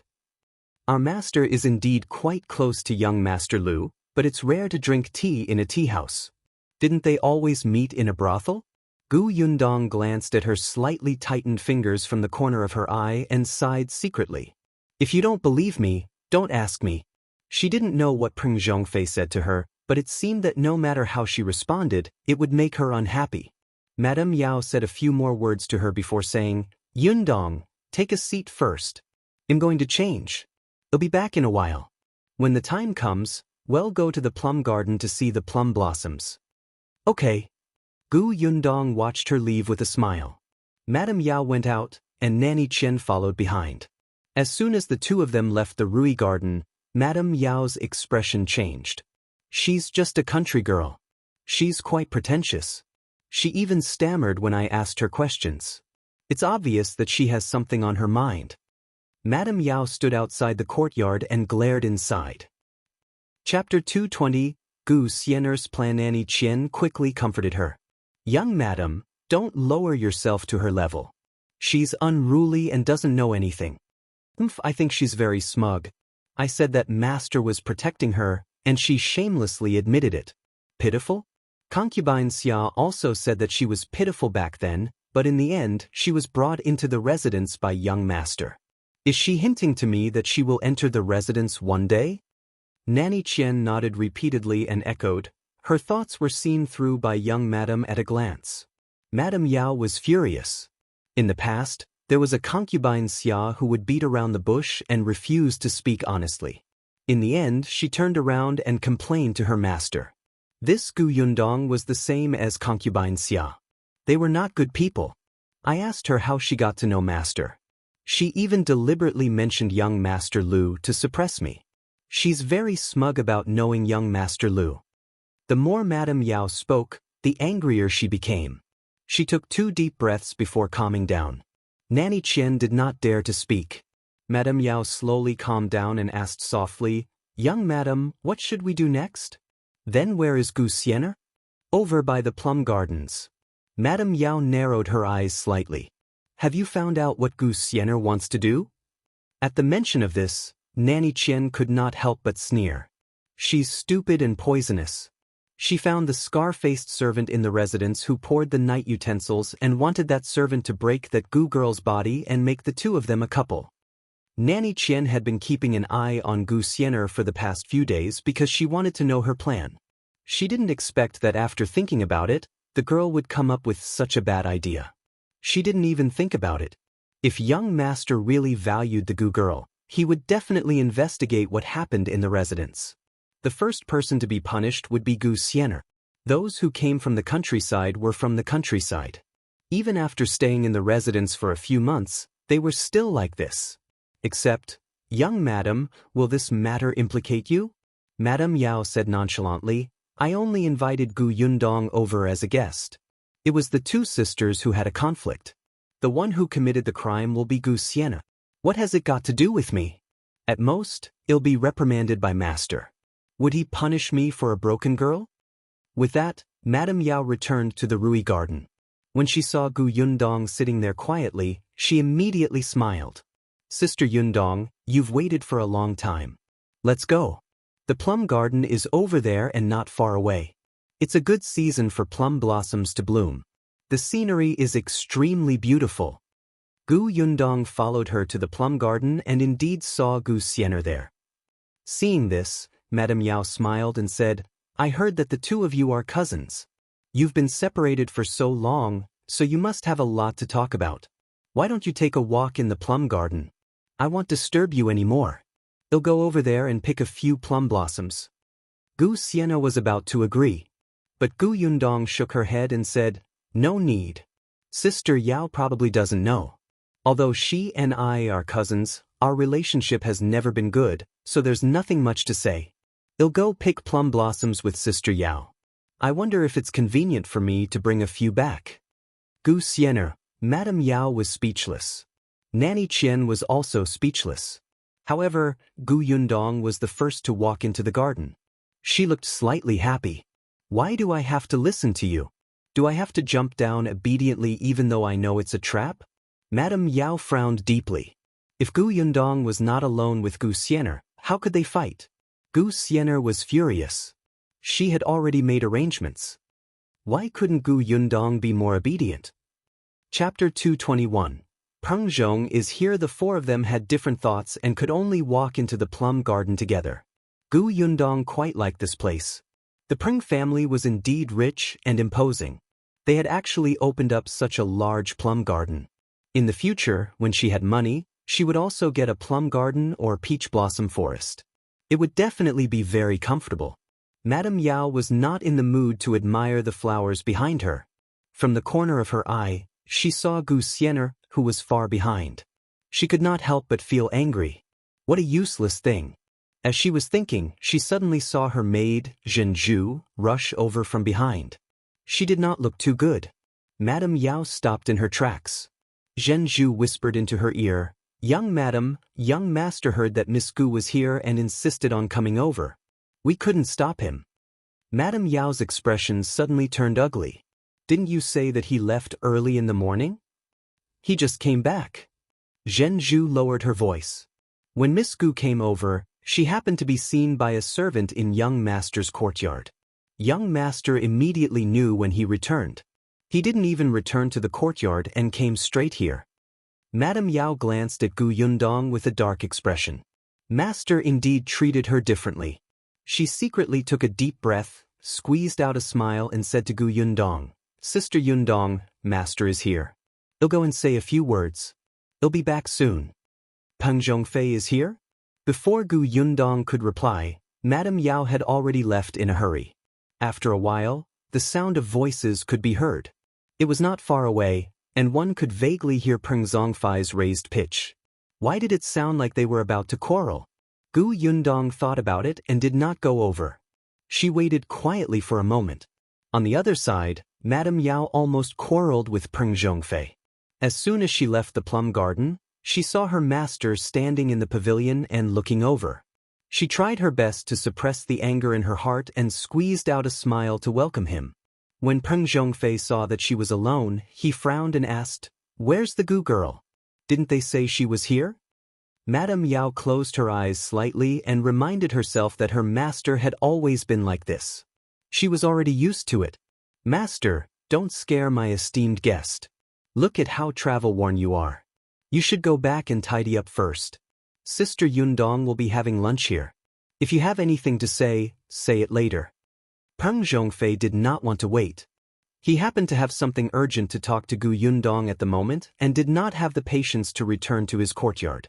Besides, wasn't he quite neat and clean? Hence, he waved his hand and said to Madame Yao, Since the Gu family's girl is having lunch at home, go tell the kitchen to make some delicious food. Draft the menu yourself. I have something to discuss with the Gu family's girl. Madame Yao could not hold the smile on her face at all. Just as she was about to retort, Nanny Qian suddenly tugged at her. Young madam, young master must have something to discuss with Shopkeeper Gu. Let's get the kitchen to make a few dishes from Shopkeeper Gus' hometown for the guests to try. That's right. Go ahead. Peng Zhongfei waved his hand. Madame Yao received Nanny Qian's signal and could only leave the plum garden with her hand in hers. As soon as she went out, she said unhappily, "Why did you ask me to come out?" "They're left alone. Young madam, isn't this just nice? Let's keep Gu Xian'er here too. We'll find an excuse to lure young master out later so that Gu Xian'er can make a move. In that case, if anything happens to Gu Yundong, young master can't blame you." Madame Yao thought about it and agreed. If something happened to Gu Yundong right under master's nose, would master blame her for not entertaining the guest well? Chapter 222, Gu Xian'er takes action. Madame Yao smiled and asked Zhu to come over. She instructed her in a low voice, "Go and find Zhu, who is by Concubine Xia's side. Tell her to tell Concubine Xia about master and Gu Yundong being alone in the plum garden. Young madam, you're killing 3 birds with 1 stone."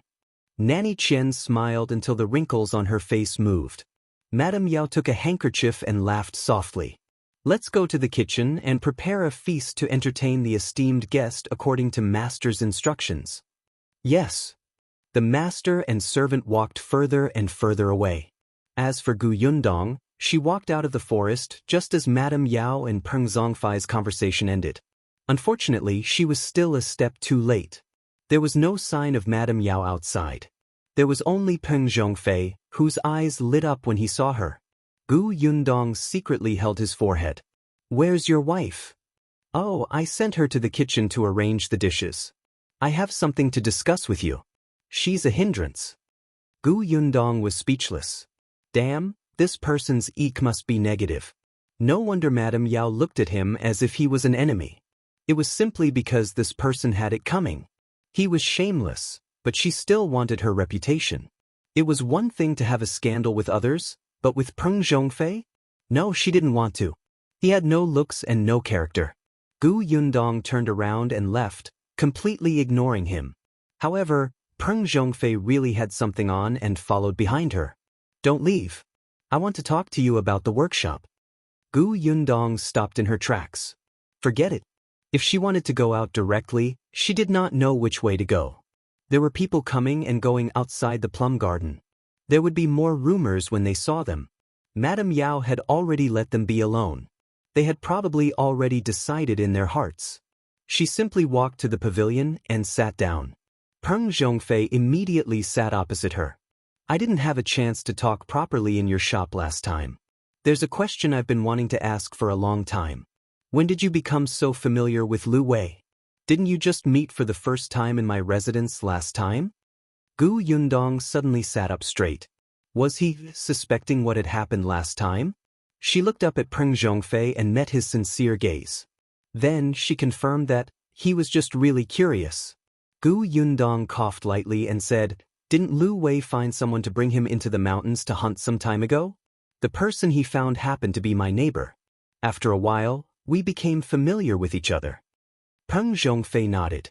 This topic was over. "But did you really not collaborate with the Lu family in your sugar business?" "No."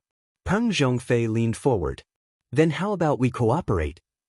Gu Yundong gave him a strange look. The Peng family should know who was taking the bulk of the sugar benefits now, right? How dare he say that?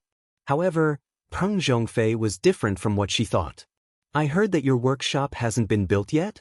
Gu Yundong was about to nod when she saw a figure walking over from the corner of her eye. She looked up and saw Gu Xian'er carrying 2 cups of tea over. Peng Zhongfei also saw it and was instantly dissatisfied. "Didn't I tell you all to go down?" Gu Xian'er lowered her head obediently. Young madam instructed this servant to serve young master and the esteemed guest well. This servant is just here to serve tea." Peng Zhongfei was a little thirsty, so he nodded. Gu Yundong saw that the colors of the 2 cups of tea were different. She thought for a moment and asked, "What tea is this?" "This is Qihong. Young master's is pure tea." Gu Yundong swapped the 2 cups of tea. "I've never had pure before." "Young master Peng, do you mind exchanging with me?" Chapter 223:1 Advise you to be a human. Peng Zhongfei didn't care at all. "What's wrong with that? You haven't drunk pure before. Coincidentally, I have it at home. I'll get the servants to prepare some for you later. You can take it back and drink it slowly. Gu Yundong thanked him and picked up the cup of pure tea. From the corner of her eye, she saw Gu Xian'er's motionless expression. She changed the tea, but Gu Xian'er was actually indifferent? Could it be that she was wrong and Gu Xian'er did not tamper with the tea? On the other side, Peng Zhongfei had already picked up Qihong and taken 2 sips. Gu Yundong also covered the tea with her sleeves and poured all the tea into the space. Gu Xian'er was satisfied and left with a smile. Gu Yundong narrowed her eyes slightly. Gu Xian'er must have done something, but she did not seem to mind that the two of them had changed teacups. Then there was only one possibility. There was something wrong with both cups of tea. With Gu Xian'er's guts, she definitely wouldn't dare to harm Peng Zhongfei. There shouldn't be anything in the tea that would harm his life. Gu Yundong thought about it and felt that there was a 50% chance that she had added something arousing. If that was really the case, Gu Xian'er wanted something to happen between her and Peng Zhongfei. Then, Peng Zhongfei might take her in. Coupled with Madame Yao's personality, she might be jealous and kill her out of jealousy. Gu Yundong was disgusted by Gu Xian'er's actions. However, there was one thing that she could not figure out. Did Madame Yao know about Gu Xian'er's plan? What are you thinking about? I'm talking to you. Peng Zhongfei's irritable voice sounded in her ears. Gu Yundong suddenly came back to her senses. Oh, are you asking me about the workshop? I'm listening. Our workshop has indeed not been built yet. What do you mean by cooperating with me? Peng Zhongfei was slightly satisfied. Then, he said mysteriously, your workshop hasn't been built yet. It's just nice. I just got a workshop. It's not far from your village. How about I let you use it? But can you sell me more white sugar? I need at least 50 kilograms a day. 5 kilograms is too little. 50 kilograms. When he sold it, he did not know how much money he could earn. The higher-ups meant that they could not get involved in Gu Yundong's sugar business, but this was a normal transaction and was not against the rules. Gu Yundong exclaimed, a workshop not far from our village? Did you buy it? That's right. I bought it. I spent 10 taels of silver and got something for free. I got a workshop and the owner gave his daughter to me as a concubine. His disdainful expression was very annoying. Gu Yundong could not help but frown. She felt that there was something wrong with his words. Looking at Peng Zhongfei's smug expression and thinking about how he wanted to forcefully occupy her blueprint, a bad feeling surged in her heart. Don't tell me you bought it forcefully. Not only did you occupy his workshop, but you also want his daughter to be your concubine? Peng Zhongfei snorted coldly. It's that family who doesn't know what's good for them. I was polite before resorting to force. I came personally to propose with sincerity and even promised to give them 50 taels of silver. In the end, they actually dared to take out a broom and beat me out. Fine, they refused a toast only to drink a forfeit. Then don't blame me for being ruthless. F***ck, you're actually very proud of yourself for doing such a shameless thing? Indeed, a dog can't change its habit of eating shit. Gu Yundong resisted the urge to beat him to death and planned to persuade him to be human. In the end, a maid ran over and panted. Young master, concubine Xia has fainted. Peng Zhongfei was speechless. He silently turned to look at Gu Yundong. Why is it that every time you come to my house, something happens? He is probably telling you not to do evil. Gu Yundong pointed to the top of her head. God is everywhere. Peng Zhongfei suddenly stood up. I'll return the workshop and that concubine. Damn it, luckily I haven't touched her yet. Seeing that the maidservant was still standing at the side, he immediately shouted, What are you waiting for? Get a doctor for the concubine. Chapter 224. Returning you a concubine. The maidservant trembled.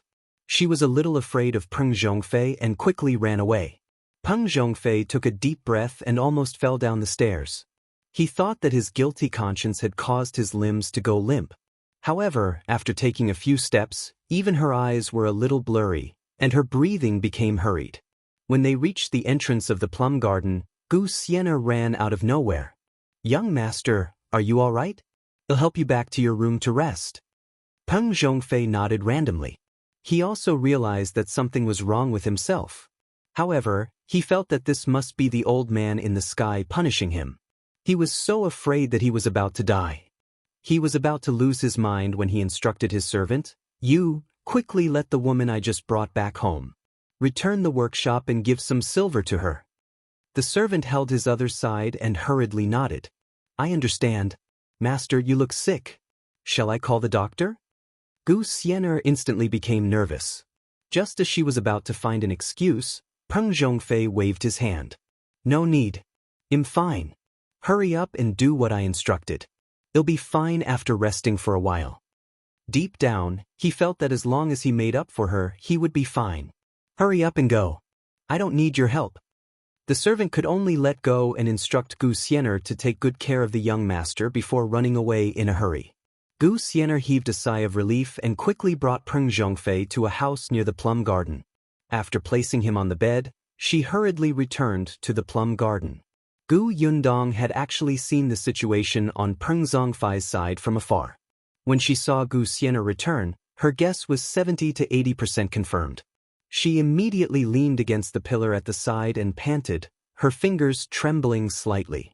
Xian'er's face lit up. The plan had succeeded. Without another word, she helped Gu Yundong up. Seeing that she wanted to push her away, she hurriedly said, "Cousin, I know you don't like me, but look at you. You can't even walk now. I'm afraid you're not feeling well. Let me help you to rest and get a doctor for you." As she spoke, she pulled her forward roughly. Gu Yundong simply put her weight on Xian'er and let the girl take her to the house where Peng Zhongfei was previously. Seeing that Peng Zhongfei had already started to strip, Gu Yundong completely understood Xian'er's plan. "Cousin, enjoy it slowly."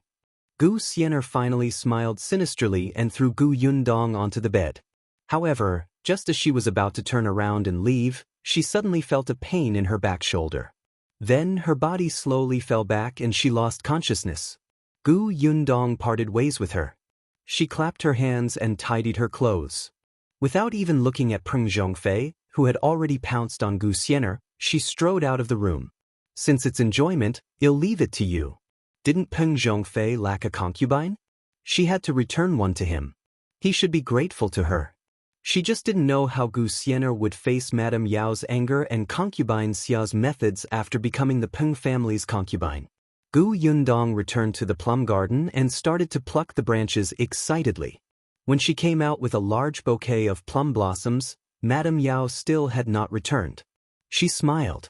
She really did not understand what Madame Yao was thinking. However, just as she reached the pavilion, a short man in servant clothes with a scar on his face and a wretched smile walked over. Chapter 225. Madame Yao has fainted. Gu Yundong had just frowned when she heard him ask, "You're Miss Gu, right? Are you feeling unwell? Do you feel very hot? Do you need my help?" As he spoke, he approached her. In the next moment, a stench assaulted her face. Gu Yundong was so frightened that she immediately took a step back. "Stop right there. Don't come over. I'm fine. I'm not feeling unwell. I don't need your help." The man frowned. The scar on his face became more distorted because of this action, and he looked a little fierce.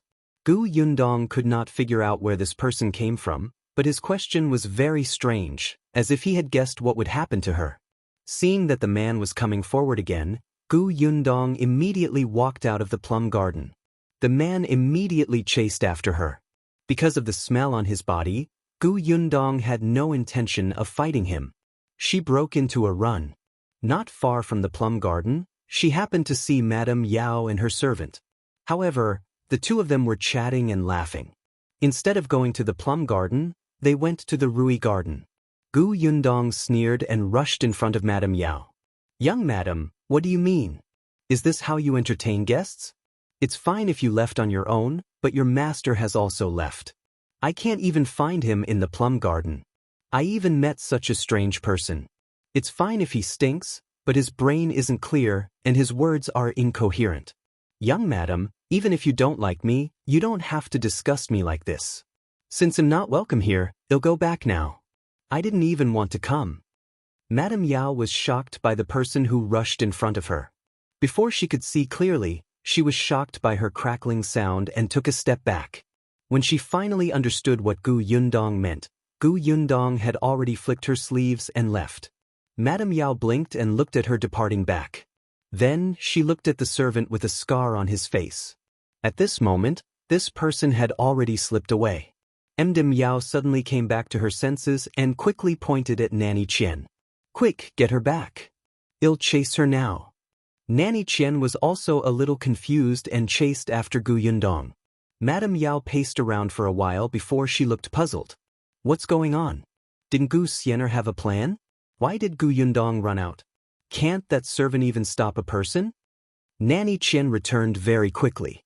With her old arms and legs, and she was already left behind, how could she catch up? When she ran out of the door, she was already gone. The more Madame Yao thought about it, the more she felt that something was wrong. She felt that something had vaguely exceeded her plan. She could not care less about Gu Yundong and hurriedly said to Nanny Qian, "Let's go to the plum garden to take a look." Nanny Qian was also worried. The two of them went to the plum garden. Before they entered, they saw a few servants surrounding the house not far away and pointing at it. Madame Yao's eyelids twitched as she rushed over. The voice inside was too familiar. Who else could it be other than Peng Zhongfei? Madame Yao almost fainted. Nanny Qian quickly asked the other servants to leave and pushed open the door herself. The room was in a mess. When she saw the people inside clearly, Madame Yao couldn't breathe and really fainted. Nanny Qian panicked, and the Peng residents instantly fell into chaos. Gu Yundong did not care about them. As soon as she left the Peng residence, she hurriedly got into the carriage and saw an unexpected person sitting inside. "Why are you here?" Chapter 226. Bringing news of the Peng residence. Shao Qingyuan couldn't be bothered to answer. However, when he saw her anxious expression, he immediately became nervous. "How are you? What could possibly happen to me? Then why did you?" It was as if someone was chasing after her. Gu Yundong waved her hand. "I'm not the one in trouble. Don't worry, we'll just watch the show from now on." She didn't ask why Shao Qingyuan was here anymore. She felt that it might not be good to ask too much. However, it was undeniable that there was an indescribable joy in her heart. Seeing that she was indeed fine, Shao Qingyuan heaved a sigh of relief and changed the topic. "Do you want to go to the shop to take a look?" "Go ahead." She was in a good mood. Now that something like this had happened to Gu Xian'er, it was no longer a problem. The carriage drove in the direction of the shop. Only then did she realize that the streets were much livelier than before. All kinds of New Year goods had already been placed. There was a folk song circulating in old Beijing. "Children, children, don't be greedy. After Laba, it will be the New Year." It seemed like everyone was already preparing for the New Year. Gu Yundong thought of the villagers in the workshop. She turned to Shao Qingyuan and said, "The workers can only take 5 days off for the New Year at most. I'm wondering if we should distribute some New Year goods to everyone. When we recruit people in the future, there will be more people who will sign up." Shao Qingyuan nodded. "When the time comes, we can buy some meat and some cloth. It's not good to give too much in the first year. It'll easily raise their appetite. If we give them too little in the future, they'll complain." Gu Yundong thought so too. When she earned more money in the future, she would slowly increase the benefits. The two of them discussed how much they should pay as they spoke. When they arrived at the shop, they saw Zhuangzi sending a customer out with a smile. He looked energetic. It seemed that he had been very happy as a shop assistant recently. When Zheng Gang saw her coming over, he consciously told her about the situation in the shop and showed her the account book. Gu Yundong's eyes gradually brightened when she saw that the business in the shop was thriving. With the money, she planned to look for Gu Dajiang after the New Year and visit Qingyuan Prefecture first. In the following days, Gu Yundong became even busier. This was the first year since she arrived at Yongfu village. It was also the first year since she left the old Gu family and took charge. It was also the first year when she had money to buy New Year goods. Gu Yundong had bought everything early and even asked Gu Yunshu to ask Qin Wenjing for a few couplets. She even made 2 sets of new clothes for her family, including Shao Qingyuan. Yes, the Tong family also each had a set. The entire family was overjoyed and worked even harder. Gu Yundong was very satisfied with the Tong family. She thought that her business would definitely expand in the future, so she had the intention to train the Tong family. Hence, after finishing her work and eating, she would get Gu Yunshu to teach everyone how to read. Gu Yunshu clearly liked being a little teacher. His adult-like behavior amused Gu Yundong. The Tong family was even more excited. It was very rare for servants to be able to read. Therefore, even though they had been busy for the entire day, they did not slack off at all when they studied. To Gu Yundong's surprise, the one who had learned the best was the second son of the Tong family, the man who had never remarried and had almost no presence.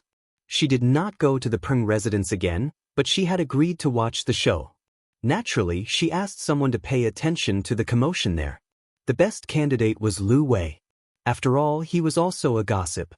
On the 23rd day, Lu Wei lived up to her expectations and brought her the aftermath of what happened that day, as well as Gu Xian'er's end.